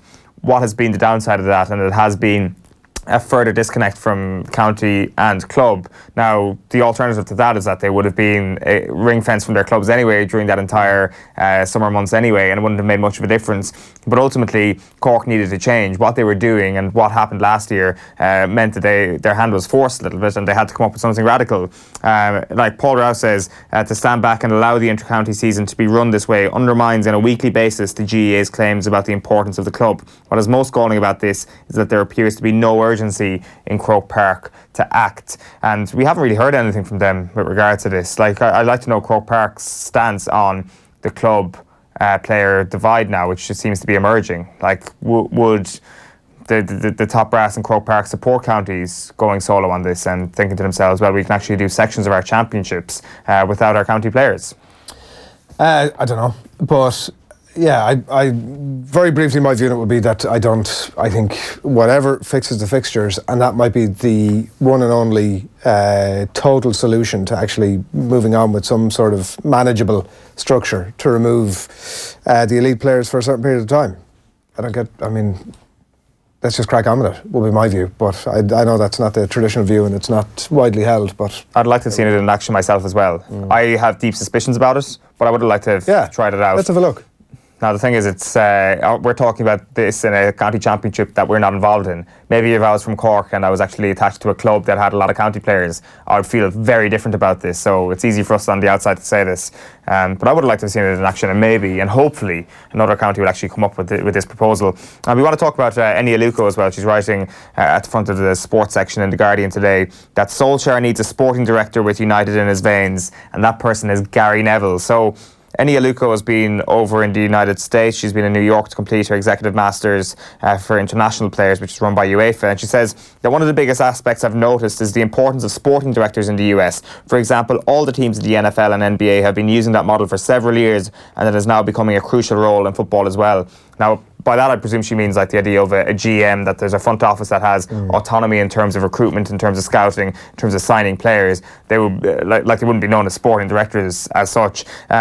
She says then that she'd like to see more English teams involving former players on their boards, because a lot of the people in executive positions do not have the experience of playing the game and understanding it from a player's perspective, which I find kind of an unusual takeaway from the American model. That if you look at the great sporting directors, like people that we've spoken about on the show before, the likes of Theo Epstein with the Chicago Cubs, who's a Yale graduate, not a former MLB superstar. You look at, just quickly looking at the NBA GMs at the moment, only 7 of them have actually played in the NBA. Like the vast majority of them have not played top level basketball. So it's an unusual idea from Eni Aluko to use the US model to base this on. Like you look at the stars that have gone into a front office role in American sports, and you look at what Magic Johnson is doing with the LA Lakers. Now the people who are saying it's a plus point will say, well, he managed to use his huge profile to bring someone like LeBron James into the franchise. While other people will say if Magic Johnson had a bit more nous about him, he would have realised that perhaps doing that was the wrong thing and he should have gone doing recruitment the other way. But her point here is that ex-players need to get a bigger chance in this regard. She mentions the likes of Steven Gerrard and Frank Lampard and how they should be involved at Chelsea, and that Gary Neville specifically is a proven businessman and has football experience, having coached at the highest level. He understands the fabric of the club, and this is a phrase that kind of irks me a little bit, and what is required to continue success. If you surround yourself with good people, then you can make good decisions. Like this idea that Gary Neville is head and shoulders above everybody else, or a better candidate than other people because he understands the fabric of the club, I guess is relatively true, but I don't know, there's just something about that is he the correct man for is the next footballer the correct man for a job like that? Now, granted, he has business credentials as well, but I do wonder if it's, you look at other models around world football, have they actually been using this to take a club legend into those sort of roles? It happens in some occasions. Like if I think there's the nugget of a point there, but it needs the experience that he's had between Valencia, his punditry, the Salford stuff. Like his other, it seems like he's interested in other areas of business. He's does some charity work. Like there's a profile of a person there that's a full human being that's got life experience beyond just being a professional footballer, which when you marry that with the fact that he's knitted into the fabric of the club, at that point you go, actually maybe this makes a bit of sense. But like you can't just replicate that wherever you go. Like Frank Lampard may not have all of that experience, or Steven Gerrard may not have all that experience, and also in both those instances want to go and actually do their own thing, become managers in their own right, and maybe come back to Chelsea as the club football manager. So I don't know, nugget of something, but I mean, you know, because he's a great football man, for me, is not really the reason to do it. Yeah. But we're not great football men on, so needing a sporting director with United in their veins. I think they need a sporting director who knows world football, knows how to recruit well, knows how to spend money well. We should get on a great football person, like a great football man, like Kevin Caban or Nathan Murphy, they'd just tell us what's what. They'd know what a right back is. Yeah. How's your week been actually after that? Has Donegal banished you? Mildly torturous in parts, mainly when meeting Nathan and Kevin and having to listen to their incessant bullshit. Retrospectively fitting their argument to suit their argument. Now Nathan and Kevin aren't here to defend themselves. No, but Adrian. I will say, no, we 100%, we will not give them a right to reply, because listening to numerous broadcasts between this day, last week, and today, I've had all sorts of allegations out my direction. Hatchet job, not a great football man, etc., etc., etc. To quote Will O'Callaghan, as I've been reminded in my ear by Tommy here, on last week's Friday football betting show, he said, I think Adrian Barry is going to die on that hill alone. And then I asked Will about this afterwards, and he said, well, you know, it's kind of an interesting. This was an impromptu session yesterday where I was just going about my daily job. Kilban sidles over, back of an envelope, pen out, and starts telling me how the instance that I pointed out where Seamus Coleman got caught off the shoulder because of his lack of pace was not actually that after all on, it turns out. It wasn't that at all. What it was Seamus Coleman, being a great vocal player, was just verbalising to Shane Duffy that, Shane, I'm passing a player off to you there, which is not what was happening at all. He got done for pace, lost the player who got passed off to Shane Duffy, and Georgia nearly scored. All I'll say after looking at that picture, Adrian, is that cluttered desk is a cluttered mind. Not my desk. Some people have been pointing that out on Twitter. Also not my desk. Right, okay. I mean, massive bag of porridge. Is that olive oil? There's a lot of different flavours of tea there. I mean, it may or may not be Ger Gilroy's desk, but, you know. It's disgusting. I've outed him filthy. now. That's it, done. He doesn't even have a computer on it. Stephen Doyle caught up with the Tipperary star Shemi Callanan yesterday for a chat about the second coming of their new manager, and new old manager, Liam Sheedy. You're only a young fella yourself when Liam Sheedy came in first time. Still a young fella, yeah. Joking. No, but how do you find it now that you're a little bit older, a bit more mature, you know the game a bit better? How is it now working under Liam? Is it a little bit different? Yeah, I suppose my attitude to the game would be probably a little bit different, or my role on the team might be a little bit different, you know, to when I was younger. But you know, Liam's very, very good. We're delighted to have him back leading the setup out, and it's top class setup. And you know, as I said there, wherever Liam wants us to go, we'll go for him. You know, so it's it's exciting. I'm really looking forward to the Munster Championship now, and having him back is brilliant. And in that space of time that Liam was in charge the last time up till now, and because he's watched so much hurling in the meantime himself, has his philosophy on the game changed? Is he doing anything differently now? Well, I think it's hard to compare the last time Liam was here and to now, because there's so many dynamics has changed since. You know, the championship structure is different. There's a lot more, I suppose, different systems that teams are using as well. Like, so things have really changed. But Liam is a very shrewd operator, and he's very, very good at his job, and he's a highly driven person. So it's you know, he'll have everything. He'll have every box ticked, I'm sure. Yeah, that was Shemi Callanan in conversation with Stephen Doyle yesterday in relation to the second coming of Liam Sheedy. We've obviously had a bunch of contact in relation to that conversation we were having just before we took that clip. Adrian was correct, says this one commenter this was the great debate that we had last week about Seamus Coleman. Adrian was correct, but the text should have ended there. That would have been plenty, but not to be outdone. But his condescending tone is infuriating, plus the fact that he demands silence to speak, but interrupts the Nathan fella after 2 sentences. I'm sure he's a decent bloke. That's is it the Nathan fella that he's saying is a decent bloke? Yes. Yeah. Nobody would ever say that about you. Patrick Herity, Adrian's a clown. The internet has spoken. And Alias on YouTube says, would Adrian ever shut up about this Coleman debacle? Everyone else can't be wrong, except you cherry-picked points to form a poor argument. That you did. There are 3 people speaking there in that screen grab, which is maybe the most interesting part. Nathan's going to be thankful for that. As lacking in condescension as I possibly can. Tom, good morning to you. Yeah, good morning, Adrian. Thanks. Going to start with the Republic of Ireland under 17s, and they have discovered who they'll be playing in the group stages of next month's European Championships, of course, in Ireland. Colin O'Brien's side have been drawn in Group A along with Belgium, the Czech Republic and Greece. Nathan caught up with John O'Shea yesterday, who has been impressed with the way the team have been playing, but says that the nice footballing style is not completely alien to Ireland's sides in the past. I think they've obviously had that kind of imprint now of whether it be 4-3-3s system. You see a lot of the underage teams, the clips that I see, the highlights, playing out from the back. Obviously the under-19s recently had some fantastic results. So that kind of identity, yeah, it's definitely seems to be more of an imprint on the teams. But also when you go back to obviously a good few years ago, Brian Conor and Noel wanted us to play at the right times too, because of the type of players that we had.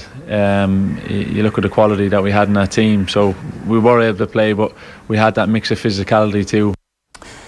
in the Premier League this evening. Liverpool are looking to go back on top at the expense of Manchester City. They take on Southampton at 8 o'clock at St Mary's. Of course, Southampton have won 3 of the last 4 matches despite hovering above the relegation zone. Liverpool manager Jurgen Klopp, that is, has been very impressed with Southampton and the manager Ralph Hasenhüttl. If you have a good idea about football, if you're busy, if you're ambitious, then a lot of things can happen, and that obviously happened to him, and I'm happy for him about that, because he's a really good guy, funny as well, so I'm looking forward to see him, but it's not between him and me. The 2 teams will be out there, and that's good. Kick-off later at St Mary's at 8 o'clock in that one. In the League of Ireland this evening, the SSC Airtricity Premier Division. Shamrock Rovers are looking to maintain their lead at the top of the table. They head to Turner's Cross to play Cork, who with only 10 points are having their worst start to a Premier Division season under manager John Caulfield. At Richmond Park, Dundalk will look to keep the pressure on Rovers when they take on St Pat's. UCD welcome Waterford to Belfield, while Ballybuffet hosts the Northwest Derby meeting between Finn Harps and Derry City. In rugby, Munster head coach Johan Van Graan is stuck with his big guns for this evening's visit of the Cardiff Blues in the Guinness Pro 14. Chris Farrell, Keith Earls, Tyke Byrne, Conor Murray and Peter O'Mahony all start. They're all retained from last week's win at Edinburgh for that clash in Cork. Later, in Ulster, who are second in Conference B, go to Conference A toppers Glasgow. Later, the Northern Province are unbeaten in the last 5 games in the league. Both of those games kick off at 25-8. And in golf, Seamus Power has made an encouraging start to the Valero Texas Open. The Waterford golfers 3 shots off the lead after opening with a 3 under par 69. Siwoo Kim of Korea is the clubhouse leader on 6 under par there. Padraig Carrington, he's 1 under. Graham McDowell's level par, and of course the eventual winner this week will have their last chance to qualify for the Masters at Augusta next week. And in racing, it's day 2 of the Aintree Festival, Ladies' Day, not one for the faint-hearted. 3 Grade 1s in action. Politolog looking for back-to-back wins in the Melling Chase, or waiting patiently is the favourite for that one. It's also a first chance for the professional jockeys to have a spin over the Grand National fences. That's in the Topham Chase at 4:05. And in the Grand National itself, Maldini is the latest non-winner there, so that means that Just a Par is now the bottom weight, gets in number 40. You being the racing expert in this environment right now, what are you marking up for us tomorrow? I have backed Pleasant Company, trained by William Mullins, who will be loving the rain, so he was only beaten ahead last year. I'd be against Tiger Roll. But look, as we were saying during the week, if you follow racing, the last thing you'd ever want to be asked to tip for is a 40 runner, tightly graded handicap, over 4.5 miles with 30 fences, ongoing that changes all the time, and it's just such a lottery. I mean, give me a flat handicap at Wolverhampton any day of the week where I can draw a line through half the field straight away. So Pleasant Company banker is what I've written down here. Pleasant Company will win. Yeah. If that isn't the case, we'll never hear about this again. Thom, thanks a million for coming in. Enjoy your weekend. Thanks a lot. Alan Quinlan on the way shortly to He's doing keepy uppies outside, actually. What the hell is he doing? Skills. Jesus. With a rugby ball or with a round ball? Try to see if we can get him to repeat that when he comes in. Alan Quinlan, literally en route. Conor Murray joined Nathan on last night's Off the Ball for a chat about Munster and Irish rugby at the minute. Here he is on the critics that say Ireland are one-dimensional. You don't worry that it's becoming a bit predictable, which was the other criticism of what happened during the Six Nations, that teams are starting to read your box kicks? No. As a team, I've heard this so many times about, your game plan's really predictable or blah blah blah. Are you discussing that in the camp? No, I would love to see someone's assessment of our plan A. I would love to someone sit down and go, because someone has asked before, what's your plan B? What's your but what's our plan A? I reckon our plan A is so variable and we can adapt, that we can play loads of different types of rugby. So I don't understand when people go, what's your plan B? But I'd love to see them just assess our plan A and give it back to us and go, this is what you do. You know what I mean? So there's a lot of adaptiveness that we can bring into our game if we need to. Just because we didn't. What if plan A isn't working though? But plan A has so many different elements. Do you know what I mean? So if we kick and we're not getting any kicks back, like we saw, if you're just focusing on that, if we kick and we're not getting any kicks back, we might go to the edge and kick on the edge, which we did in towards the latter stages of the Six Nations, and got a lot of reward from it, got in behind teams and put a lot of pressure on teams. So that's still part of plan A. That's always in our armoury. You don't go out one way and say, right, this is all we're doing. We can't do anything else with this. You think on your feet, and that's the way Joe and the staff back us. They back us to, to do that. not so much change the plan, but to kind of play what you see. And because that is what I'm sure you're aware. Like that is one of the other questions at times. You're saying you're thinking on your feet that actually it's overly prescribed at times. That Joe Schmidt is the ruler and what he says goes, and that even though yourself and Johnny Sexton are so vastly experienced that actually you're running to orders no matter what's happening around you. No, that you're not given that sort of freedom. No, that's something that's out there that's completely false, and I'm not just saying that because that's probably what I should say. It's generally not. No. Do you have the same amount of freedom to make decisions on the pitch at Ireland as you do at Munster? Yeah, absolutely. Yeah. I think the maybe in Munster it could be a Pro 14 game where you make a decision and it goes well, great. But if it doesn't go well, you might not get punished as much. You know what I mean. You might be playing against a lesser team that might not be able to capitalise on it. Whereas if you're playing in the Six Nations and you make a decision and it doesn't go well, so more often than not, teams are going to capitalise on that mistake. So, but in terms of the coach, Joe or Johan limiting your freedom, not at all. That's why if that was the case, you could pick anyone and play them there. Do you know what I mean? You're there because you're good enough and you can make decisions on the run. Obviously, you've got a game plan and we're really well prepped and really well coached, and that's just a framework for you to be able to try and shine. A full piece with Nathan in conversation with Conor Murray is up on our YouTube channel. Good morning to you. Good morning. All good? Very good, thanks, yeah. Are you having all that? That plan A is so multifaceted that there's no need for plan B? Yeah, but I think, I agree with what he's saying, because it's plan A and plan B are kind of all in one, really, that you have to try and change. Do you see the evidence of that? So the point is that ultimately we don't have a plan A that's just one thing. We have a plan A that's so multifaceted that there's no requirement to go into the next layer, and that if that isn't working out, we can try something. I think it's because it is broadly accepted from people who know more about rugby than I, which is many, that it's one-dimensional. The one-dimensional tag gets put on the team when things are slowed down. I think when they play on the front foot and when they dominate teams, and like they did last year, I think there's no mention of game plans then. Everything is working brilliantly. But obviously when they were under pressure and they struggled with the aggressive defence the teams and the pressure teams are putting them under, then the easy kind of thing to say is, well, we're one-trick ponies. We just go one-out runners. But if you analyse Ireland, watch them a lot, they do go over and back, and they try and get a lot of width in their game. The criticism maybe at times is that it looks like on occasions that it's very programmed at times, where there's an efficiency requirement there about recycling the ball and keeping the ball, and that it's not off the cuff stuff. But what he's trying to say there, Conor, is that plan A involves lots of different things and lots of different movements, and you accept that? Yeah, I do, because I can watch what they're doing. They're trying to do a lot of different stuff. But the problem I would have sometimes is when we slow the game down and we become a little bit static.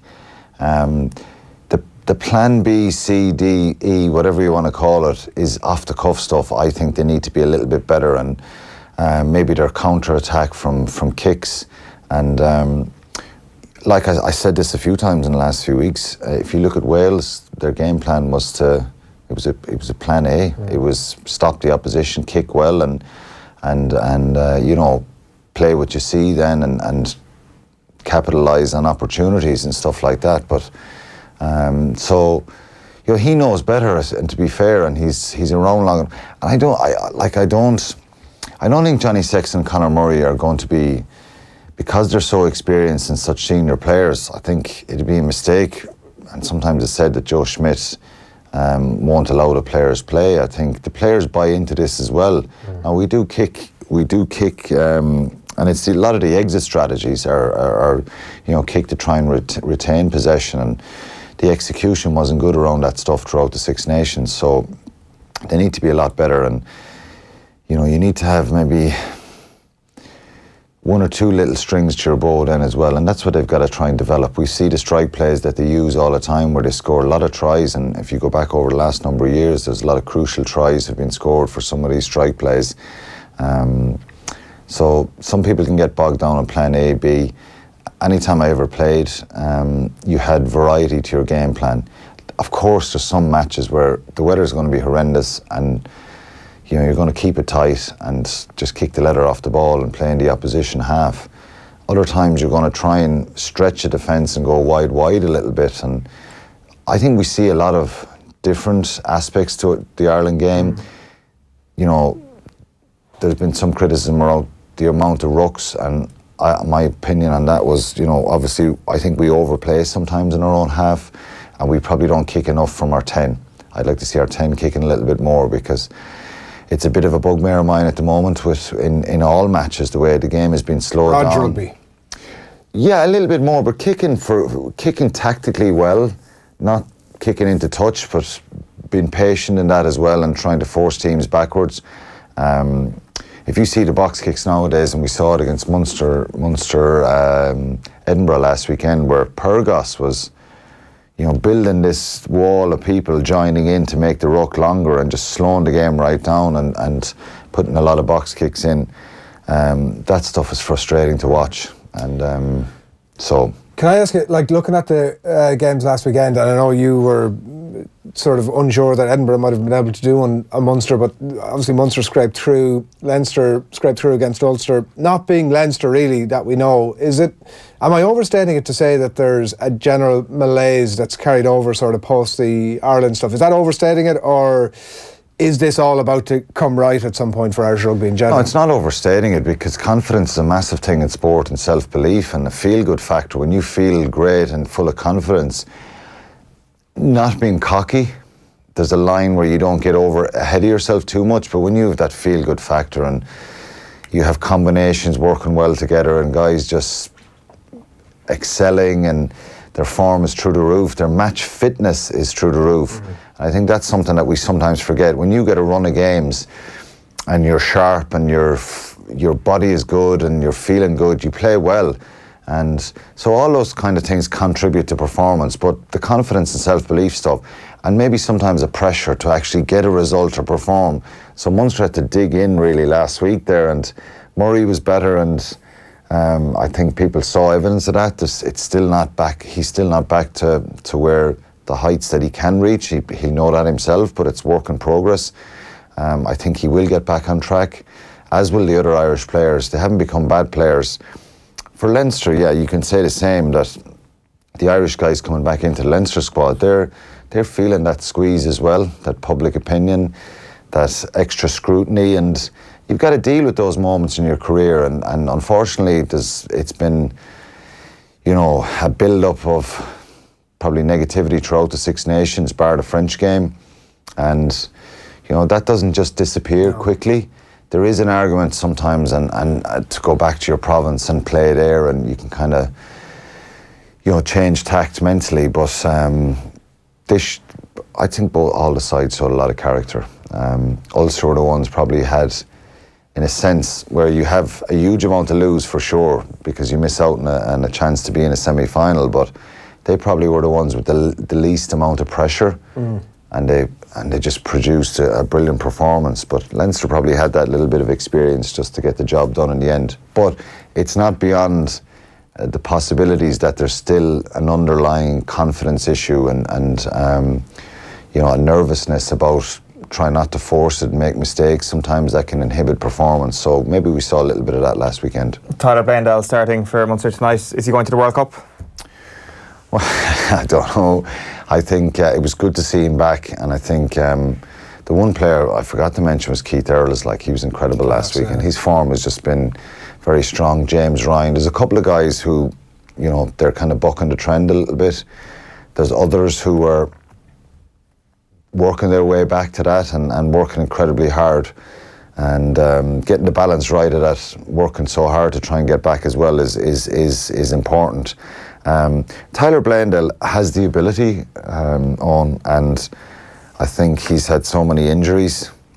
Is he our third best out half? Potentially he could be, there's no doubt about that. He has the ability. After Carberry and Sexton. Right. Well, there's Jack Carty just been.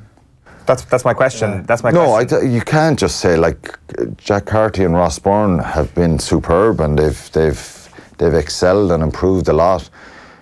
Is Tyler Blundell capable of being in the mix and going past either two of them? Of course he is. He's a very talented player.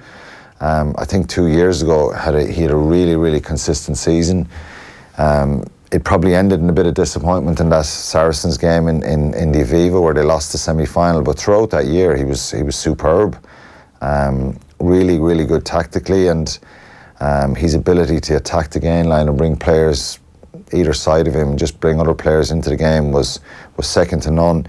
He's obviously struggled a lot since then, and when you have a neck injury like that, it's going to take a long time to build back up strength and all that kind of stuff. And he's looked jittery at times this season, let's be honest about it.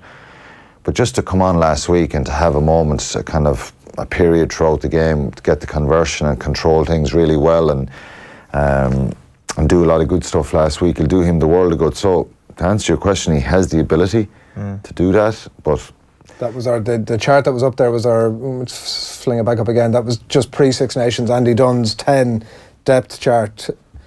So it changes now, right? Clearly Carty has moved up.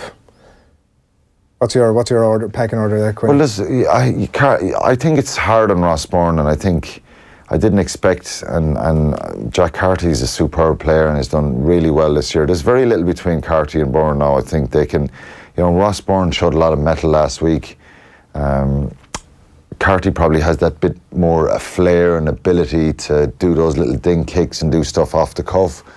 But so there's not a lot between them. I think they've all squeezed. They've all squeezed each other a little bit. The 7 and 10 between Sexton and Carberry, well, that could be closer now. It's probably going to get closer as time moves on, and that's exactly what you want, isn't it? You want that gap to get closer, to close a little bit. But Blandell could come in the mix too, and if he has a run of games, he's going to play tonight. He needs to play well.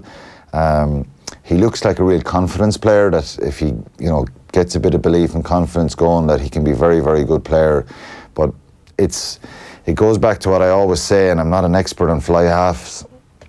The most important part of a fly half is controlling the game and the tempo and where his team plays, and there's a lot of decisions continuously need to be made, so it's having control up here. They all have talent, but it's having the temperament upstairs, and that's where Blandell needs to show a real composure now in the next few weeks for Munster. We also had a question here on YouTube from Gareth O'Hare. Who does Quinny think will be our scrum half come the next World Cup? Cooney, Marmion, McGrath, Gibson Park potentially. So by 2023, this was our scrum halves. Again, pre-Six Nations. What are you thinking? It could be Nick McCarthy by then. It could be Nick McCarthy. It could be. Look, fair enough. And it could also be somebody that we've never heard of before. Yeah. So there's all those potentials. But of the people that we know, what are you thinking? I suppose the question, it really is about kind of back up to, where's the backup to Murray at right now? Well, the three of those three are top quality players, and again, it's not that order anymore, though, is it? I think Cooney has probably gone ahead now after his performance last weekend. His ability to play 10 as well will probably get him on the plane. If they only bring, will they bring 2 fly halves and 3 scrum halves? If Joe does that, Cooney might be an option because he can play 10 as well. But I think John Cooney's maybe gone ahead.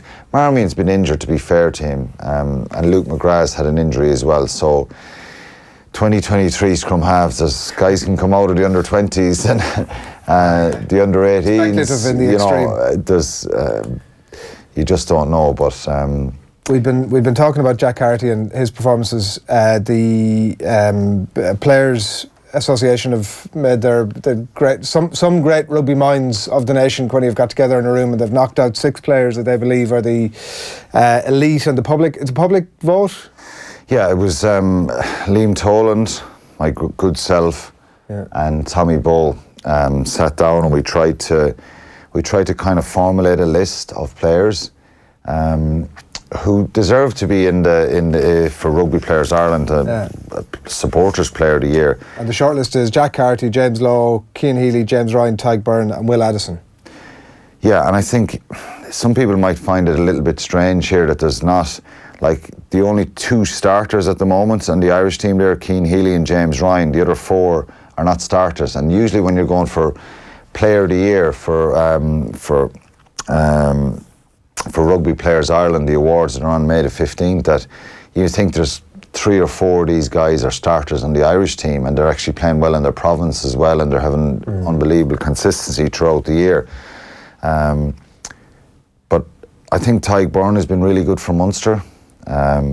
James Lowe has been brilliant for Leinster. The criteria was everything, was it? It was everything, yeah, and probably because of the Six Nations, it probably guys who did really well in November, because you think we beat the All Blacks, so you could pick any one of 15 off that starting team and who had an excellent performance.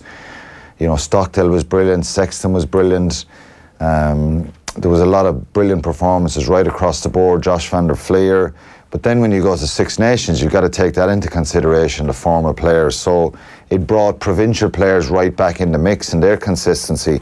I think the one player, like Cian Healy and James Ryan, have been probably two players who've, throughout all the adversity, have you know, been thereabouts with their performances, and they've been very consistent for club and country. So but Jack Carty with Connacht, that's a brilliant story as well. The way he's kind of gone on to be capped and the way he's played for Connacht has been superb, deserves to be there. Will Addison, the way he played for Ulster, he hasn't played since the start of January, which is very unfortunate, missed the Six Nations. But he was superb for the first half of the season. Maybe the best thing that might happen to him, missing the Six Nations. Yeah, and he's someone who could, you know, he could play at the World Cup. I think he'll be on the plane at the World Cup. So they're the 6 players that the supporters now can go and vote on themselves. Rugby Players Ireland, I'm sure, for details of that. I assume that at the end of it all, for the object of the exercise, that you just said, Alison, well, here's who we'd pick, did you? As your player? No, we didn't, because... Not officially, but I mean... No, genuinely. Like, if you asked me who I was picking now, I'd probably go for James Ryan, because I just think his level of consistency, 27 tackles again last week, like, his work rate is through the roof, his moments in the games, even when, you know, Ireland were under pressure and lost games himself, and he's just an amazing athlete, and I think he's someone who just brings you know when he goes out in the field now that he's going to have a lot of big moments. Keith Earl's unlucky. Keith Earl's very unlucky, yeah, because I think the performance last week was incredible, and he won. I think he won Players Player of the Year last year and deserved it. But yeah, Keith Earls is unlucky, and he was mentioned. But then if you've got 3 guys who were throwing players around, and there was a lot of more players mentioned as well and spoken about. You know, Carberry's impact at Munster. There's another number of guys who could have easily got in there, but I think it's a fair list, and it's a list that hopefully people won't go, well, we've left a couple of people out of here that should be in there. You know, I think anyone that's in there it's because it's been a strange year, hasn't it? Yeah, you know, and particularly if you're picking this before the end of Pro 14 and the end of Europe. You know, if you do it right at the end of the year, you know, you have people who've won competitions and possibly won competitions. You're writing tomorrow in The Independent about the avoidable injuries, I suppose, and it's a team that's... It's not avoidable injuries, it's just general player welfare. Why is there so many injuries? And there seems to be a fair few serious kind of knee injuries. And, you know, from my old position playing in the back row, obviously back row players have so many moments in a game, you know, between tackling, cleaning out rucks, carrying, and they're probably more prone and susceptible as opposed to a winger who doesn't maybe have the same involvements.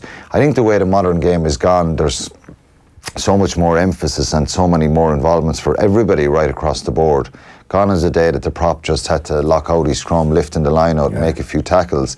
There's massive scrutiny with all the video analysis about where he's going, what he's doing, positions he's taken up, you know, kick chase, kick retreat, all that kind of stuff.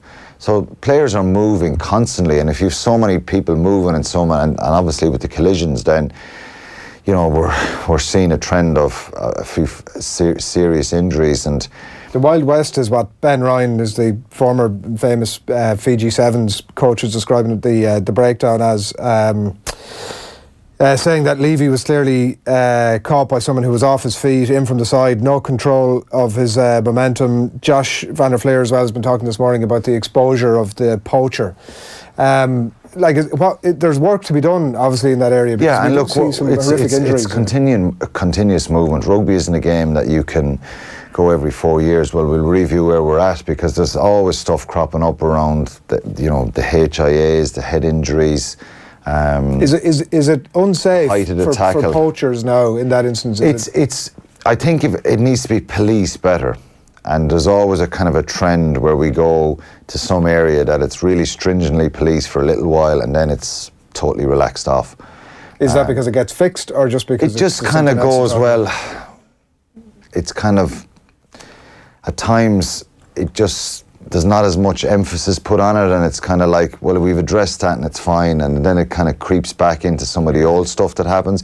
Like I think it's 2.5 years now, January 2 years ago, the head high regulations were brought in about, you know, the sanctions were going to be much more severe. The sanctions or the laws about high tackles were always there, but the sanctions were going to be more severe, and you know, they were going to be yellows and reds, a lot of them. And I think it was very, very stringently policed for the first 3 months. And we saw a few cards that were probably not cards, and then a couple of cards that were dead on red cards where it was high tackles. And then it kind of, we wait until there's another kind of serious incident or there's a big controversial one in a game where someone's been sent off or someone should have been sent off and weren't. And but I think World Rugby, in fairness, they're trying to make this stuff more clear. Yeah. It's very difficult when you have interpretations. There's a lot of interpretations, and the one area that needs to be policed better is people going off their feet, like Ben Ryan is saying.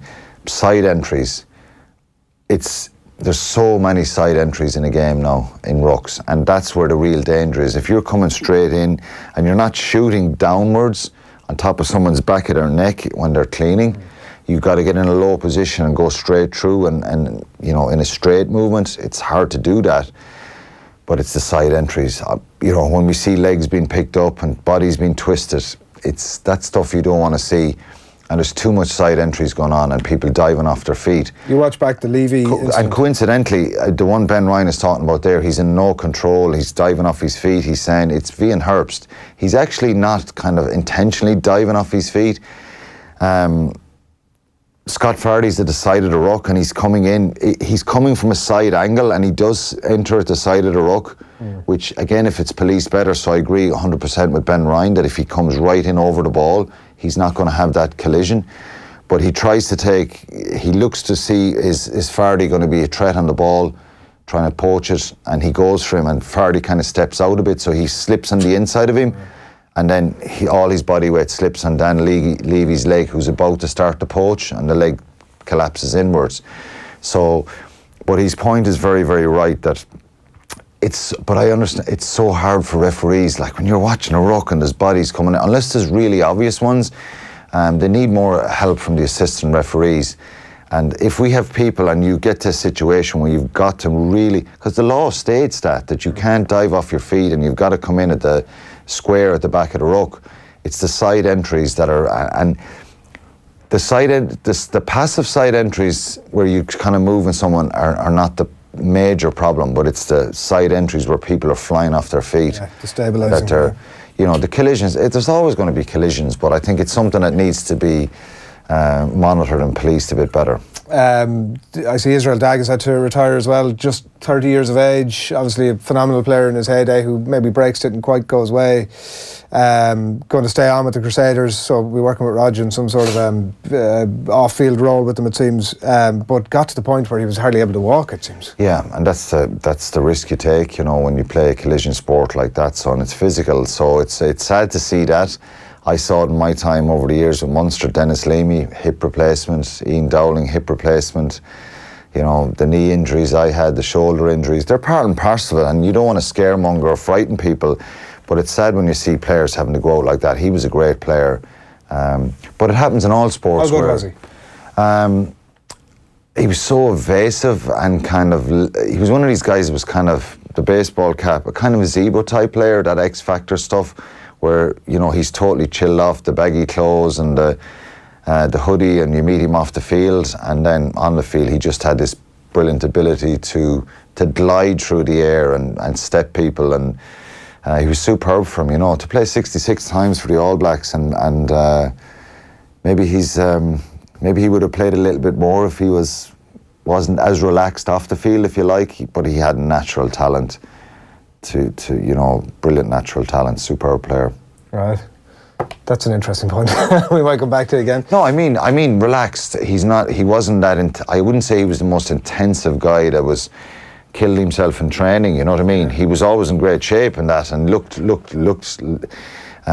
like a superb player. But he was very laid back type personality, and at times he got dropped off the All Black squad on a couple of occasions. It's the 2015 World Cup. Yeah, and late nights out and things like that were kind of mentioned. So maybe he liked to enjoy himself a bit, but still, for a fella who maybe was that kind of relaxed, to play as much as he did is phenomenal. He was a great player. Thanks, William. We're going to leave it there. Thanks a lot. Interesting rugby, obviously, to catch up on over the weekend as well, and we'll have plenty more Pro 14 chat, I'm sure, too, as well over the coming weeks. So we're going to move on from rugby to racing. Patrick Mullins, before we're joined by John Duggan in the studio in just a few minutes' time to look ahead to the weekend at Aintree and the Grand National and all that. Patrick Mullins now on Tiger Roll. We haven't seen many favourites win the National in recent times. I think it was McCoy and Dunpushit was the last favourite to win the race. Tiger Roll is a very, very short price favourite for a 40-horse Grand National, going off at 7-2 for Gordon Elliott and Davy Russell. Like, those odds seem like madness. I think Don Polly's somewhere around 50, 66 to 1 at the moment. Is this the one race where actually we just should ignore the odds that in a race like this it is something of a lottery, or is that just a cliche? Look, there's probably more luck involved in other races definitely. Like I said, there's 40 horses, so you have to really avoid the horses that, the horse in front of you falls instead of sidestep them. Tiger Roll carried £9 more this year. That's not an insignificant amount. And last year he was going backwards at the line, not forwards. When Red Rum won his first national, beating Christie, he was going forwards at the line. He won it the next year, and again a couple of years later. The only thing is, Tiger Roll does look a better horse this year with blinkers, which he didn't have last year. He only had cheek pieces last year. So the blinkers seem to have sharpened up a bit. I mean, his performance in Cheltenham this year was far superior than his win there last year. I think it's going to be a big ask. He's 11 stone 5, not a big horse. Obviously, with normal luck, he should run very well, but it's a big ask. That was Patrick Mullins on Tiger Roll's chances this weekend. John Duggan, good morning to you. Adrian and Owen, good morning. Massive weekend ahead, but just brief reflections on yesterday before we begin. Super Sunday. Great win for Robbie Power, Jessica Harrington. Horse, as Robbie I think said on the television, doesn't get the credit he deserves. He beat Bouvardera, champion hurdle winner. Malone fell. Faheen has a regular heartbeat. Whether we'll see Faheen again on a race course, we don't know. What do you think? I'm not so sure, but he's had a brilliant career, and he's one of these horses I think that people have taken to. But Super Sunday, just like he won the Leopardstown champion hurdle and the Punchestown one last year. Now he's won the Aintree hurdle Grade 1 races, and a great bounce back because he didn't really run that well at Cheltenham. But he showed a lot of resolution up the straight to win yesterday, and Top Wood was another very good winner of the Aintree Fox Hunters. But look, it's just all about appetizers. Like, that was the pate or the scallops, and today we'll have maybe another kind of nice appetizer, but it's all about the big fillet steak tomorrow. I was going to say club sandwich, but it's even better than that. How did you go yesterday? Well, I gave 3 tips on the show. One was a non-runner, one was placed at 25 to 1. Road to Riches, and then one was second. My nap was second, so I'm happy with that. I can come in here and puff my chest out. Good. Well, we'll be holding you to that on Monday, obviously, you know that. We'll talk very briefly about today before we get into tomorrow. I don't know if we've time for that, or do you want to just... I think we'll just get to the race. The Grand National. Yeah, because I just spent, I was like, I don't know, Scrooge with the candlelight and the feather pen last night, and... people like myself, Johnny come latelys into this thing and jump on the bandwagon when Cheltenham's around, and obviously the Grand National and stuff like that. The main story here, Tiger Roll, defending champion, 7-2, which seems as extremely short odds for this sort of a race. Obviously a winner last month at Cheltenham. Davy Russell on board. We heard Patrick Mullins there talk about the blinkers. Is it all about Tiger Roll? No, it's not, but he is a huge part of the story. Hasn't been since 1974 that when Red Rum won the Grand National for the second year in a row that it has been achieved. And that just shows how I don't really like this idea that the race is a lottery. I don't believe in that. I think that you do need certain attributes to win a Grand National. You need to jump well. You need to have the stamina to stay 4 miles and 2 furlongs. Generally you need a decent weight. You need a good jockey. You need to be able to handle the conditions, the going, whatever the going is. But Tiger Roll, it's funny because he's not the typical type of horse you think that would win a Grand National, a big, huge built chaser. He's quite a nimble horse, but he's a clever horse. He's clever at his fences. He's just he had the speed to win a Triumph Hurdle as a juvenile over 2 miles at Cheltenham. He's won 4 times at the Cheltenham Festival, twice over the cross-country fences, also winning a 4-mile chase, and then he won the race by a head last year over Pleasant Company. So he is a horse that, he's only 9. I just think he's a fascinating horse, and he was better than ever this season, and he really is the one to beat. But at the prices, you can't be having him at the prices. Like, it is crazy. Yeah. It is crazy prices, as the supermarket chain used to say. It's just madness that, generally in the Grand National you'd be getting 7 to 1 the field. Look, he's got a massive chance, but he's got 11 stone 5 on soft ground. I can't be having him at the prices. Would I be surprised if he won? No. Would I be surprised if somebody beat him? No. Will it be one of, if it is, will it be one of Gordon Elliott's many runners? It could be. Like, General Principle won the Irish Grand National last year. He's got a low weight and he loved the ground, and he stays 20 miles, that horse, General Principle. And watching the races yesterday, watching the Fox Hunters, you need a bit of stamina. The rain's getting into that ground now. It's probably going to dry out a little bit, but not enough, I don't think, to change the conditions from being a little bit testy and a little bit stamina laden. I think the other story, really, from an Irish perspective, Adrian and Owen, is Ruby Walsh. She's 40 next month. He's won the race twice. How many more chances does he have in the Grand National? I'm not so sure. But he's on a horse with a massive chance. Rathvinden, bit of money from this morning into 9 to 1. Trained by William Mullins, had the Gold Cup winner. The horse won a 4-mile chase at Cheltenham last year, so he gets the trip, we know that. He's got a bit of class. He ran very well and won. I think it was at Punchestown the last day. So he's got a bit of class to have the speed to be able to travel well early in the race. Sometimes he can be a little bit in and out with his jumping, but if Ruby, who's a dab-hand at this, gets him into a quiet rhythm, I think, this horse Rathvinden, we know he stays the trip, has got a big chance for Willie Mullins. It's about 10, 11 to 1 shot Rathvinden. So that's the other kind of Irish story that kind of springs out for me. You've just hinted at it there, but do you think Ruby is, your sense is that maybe the finish line is in sight sometimes? I would suggest it's going to be sooner rather than later. Right. I'm not trying to. He could keep going for another 5, 6, 7 years. He could, but I just think injuries take their toll in jumps racing, and I think we saw with Tony McCoy. Eventually, it just happened that you have to call it a day, and he hasn't been riding over fences that much this season, and then he came out yesterday and rode a brilliant race on Kenboy to win that. Betway Bowl for William Mullins, and Ruby, when he rides chasers, he kind of sits very quietly and preserves their petrol or their stamina, and I think that he will try and ride a quiet race on Rathvinden and keep him out of trouble, because we're talking about the race that is one of the most famous in the world.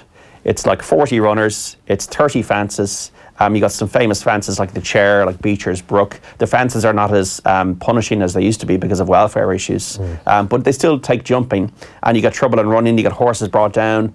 You have horses carried out.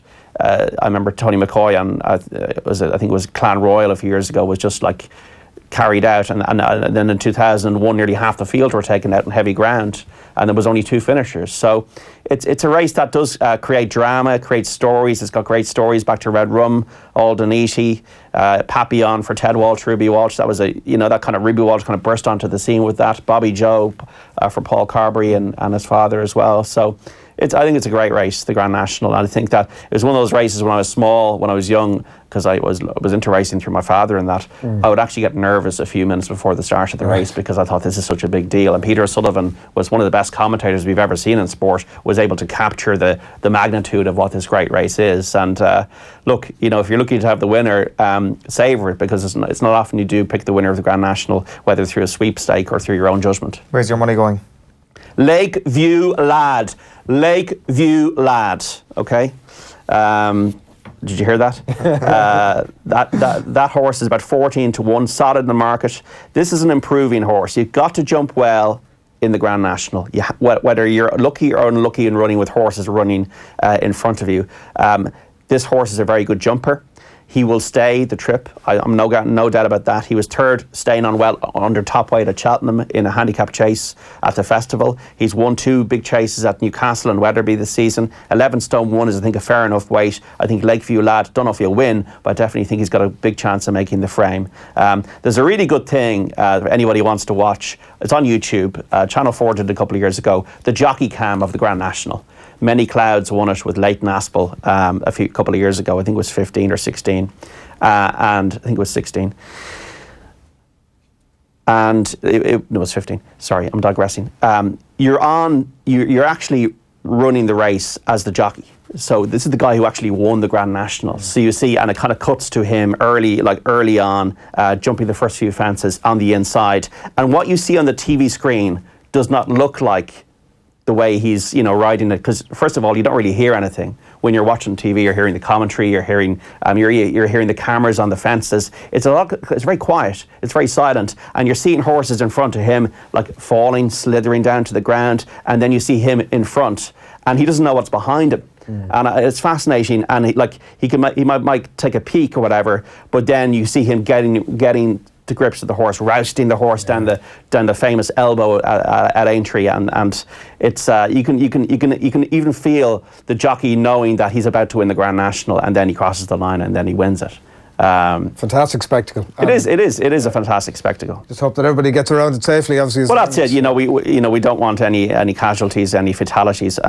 Sometimes they're an inevitable part of the game. But what I would say is that everybody who is involved in racing cares about the horses, so much. So everybody will be wanting the horses and the jockeys to come home safe and sound. If you're going to have a bet, shop around. Look for the good each-way value and look for the good prices. I always think Odds Checker is a good comparison website. And look for Lakeview Lad. And look for Lakeview Lad. You just heard it here now.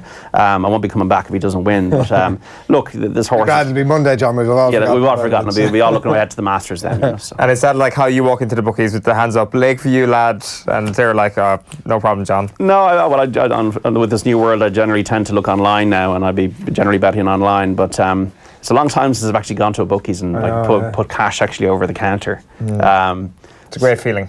It is. It's a great feeling collecting it. It's a great feeling collecting a check from a bookmaker's, I have to say. Because the sum is so huge. Yeah. It happened to me, about 16 years ago. Yeah. Don't mean to brag or anything, but no. But we were talking about it, so you throw the odd. Obviously, Cheltenham, you did a bit of sort of over-the-counter betting, did you? We did all these jokes yesterday, Adrian. Are you gonna have a bet tomorrow?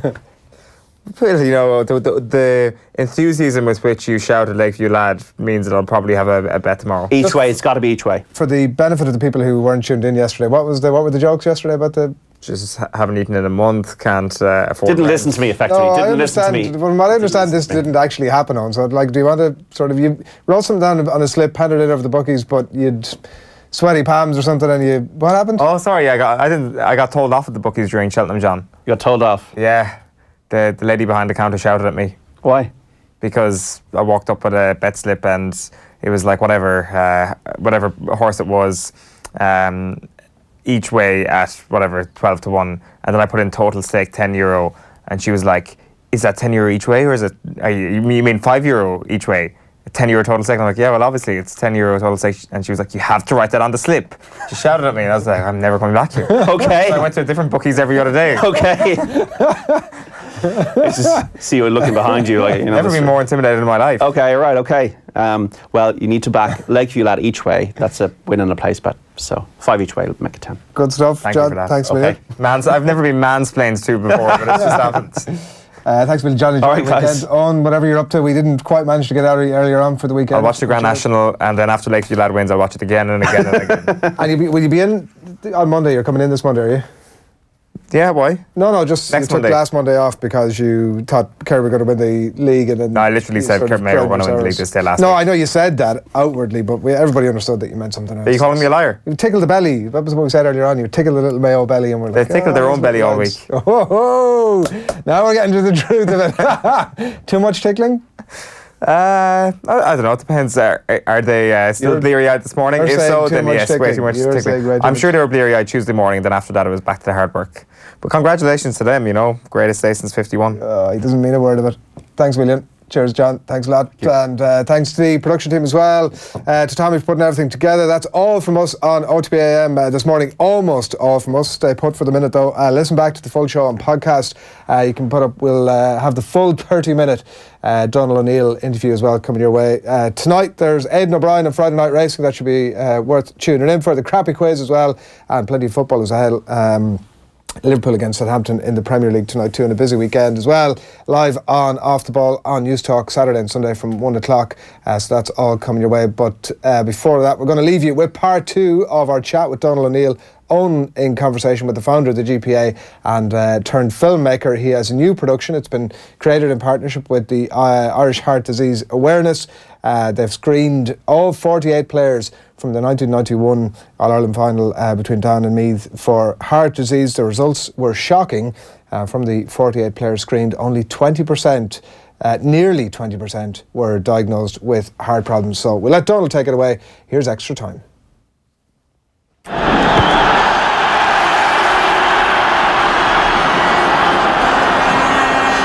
Football is about more than football. In 1991, Down defeated Meath to win the All-Ireland Senior Football Championship.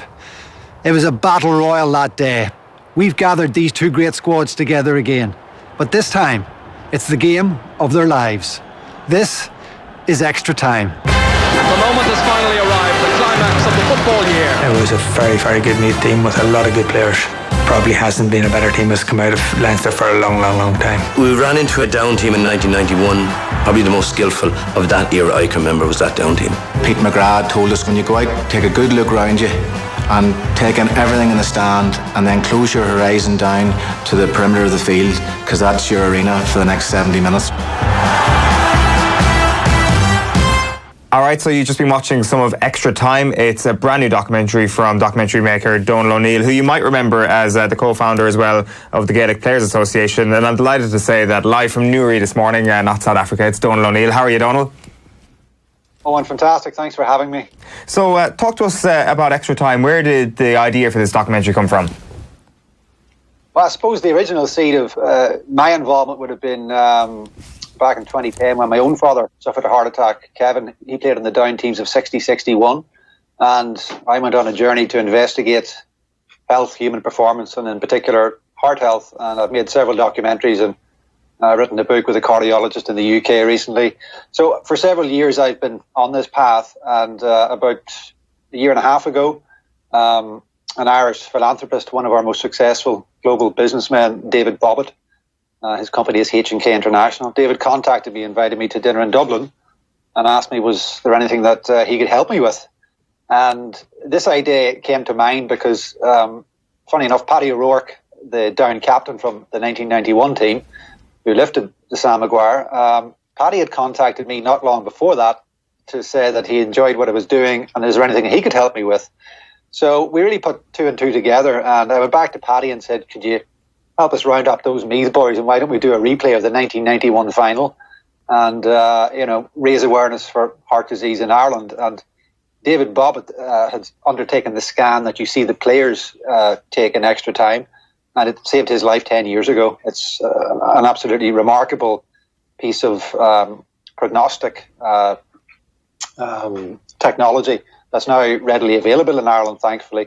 So we gathered up, 24 on each squad. It was originally meant to be just 5 or 6, but Jerry McEntee, the great Meath player who's now a surgeon, of course, Jerry thought it would be important to scan the entire squad, which was wonderful for the squads. It made the production a logistical challenge, to say the least. But the IHDA, which is a charity, Irish Heart Disease Awareness, that David Bobbitt had founded several years ago, they agreed to underwrite that. So it was a very gratuitous, unfortunate turn of events, and it's given us something that's turned into quite a remarkable adventure. And what we're going to screen tomorrow, we're gathering the two squads at the Croke Park Hotel, is just a 30-minute short, because as we went through the screening process, what started out as a light entertaining piece took a bit of a dark turn, because we discovered that some of these men, and they're still in remarkable condition, many of them,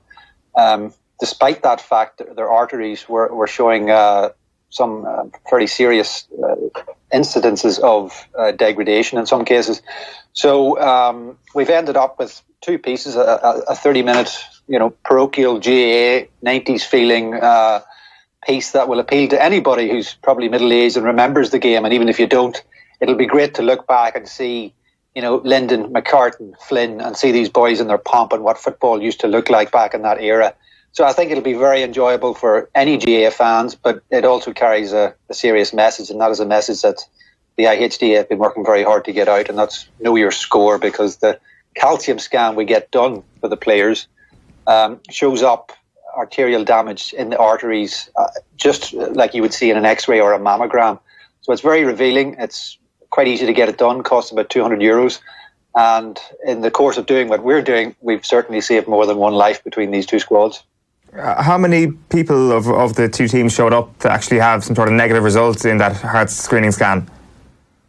Well, I can tell you, we won't obviously talk about individual names. We'll get to that in the feature with one or two of the players, but 9 of them required serious consultation with cardiologists. So it was in around 20%, and that's interesting because by the time the average male gets to 50 years of age, they will have some calcification in the arteries, which is the heart disease process.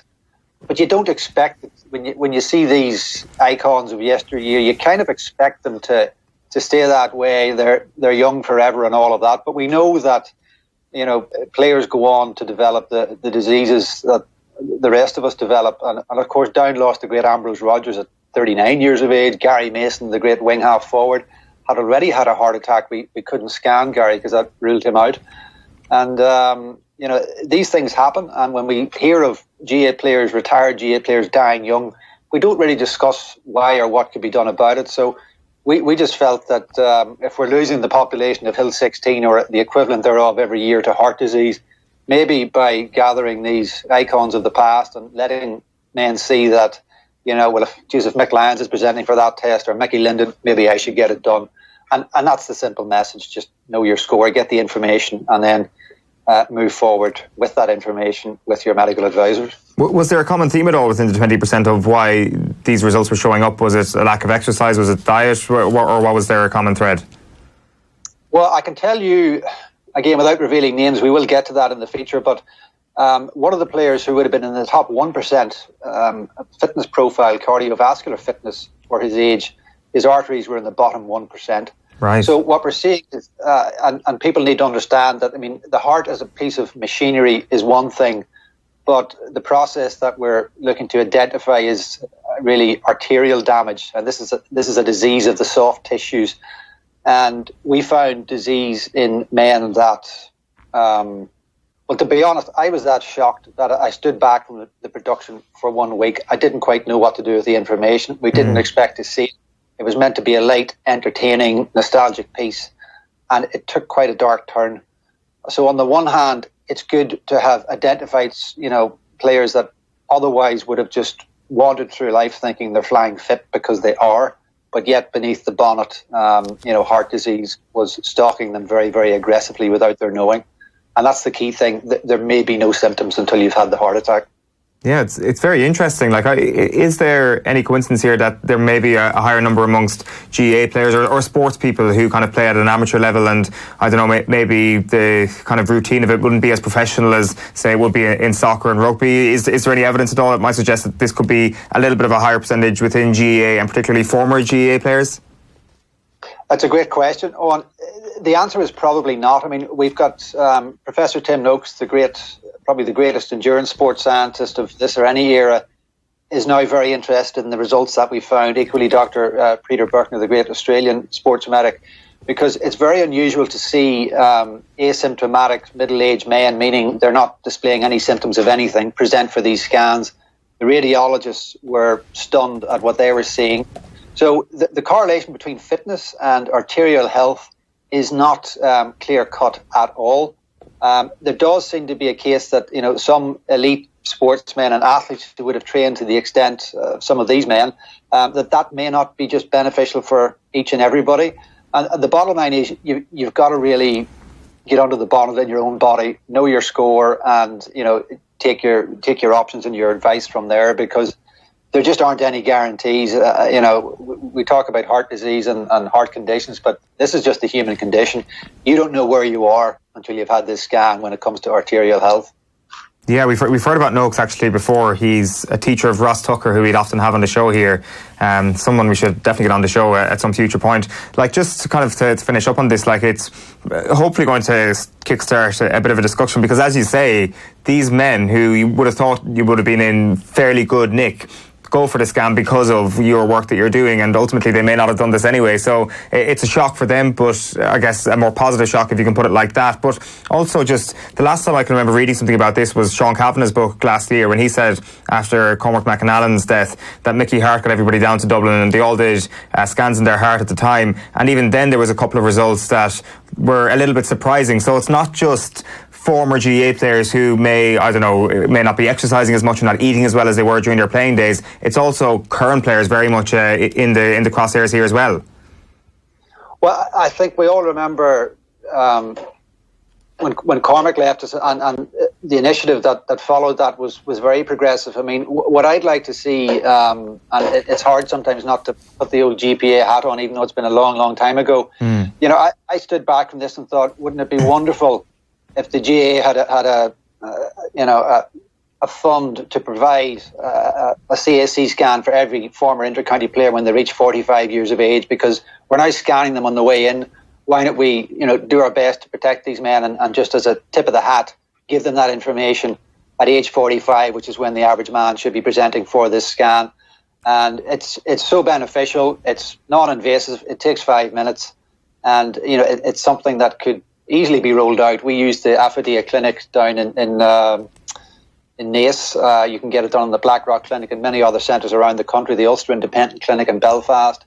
And once you know your score, you're set up, you've got a benchmark, and this disease progresses, and you can take the decisions, or not, as you decide, to try and do something about it. Colm Hanratty, the former Armagh footballer, who's a cardiologist, he looked after the lads in the follow-up, and he's now using this scan as a very effective tool in the first line of defence, because heart disease takes years and decades to develop. So I would love to see the GAA, the GPA offer something like this to retired players, because I don't think we do enough for them. People might say, I'll never think we do enough for players, and maybe that's true, but I certainly think, if Paddy had been scanned at 45, would he still be with us? With Ambrose Rogers, who didn't even make it to 40, would Ambrose still be here? I don't know, but we've certainly saved a life or two in the making of this simple production, thanks to the IHDA. So there's a broader question to be asked, I think.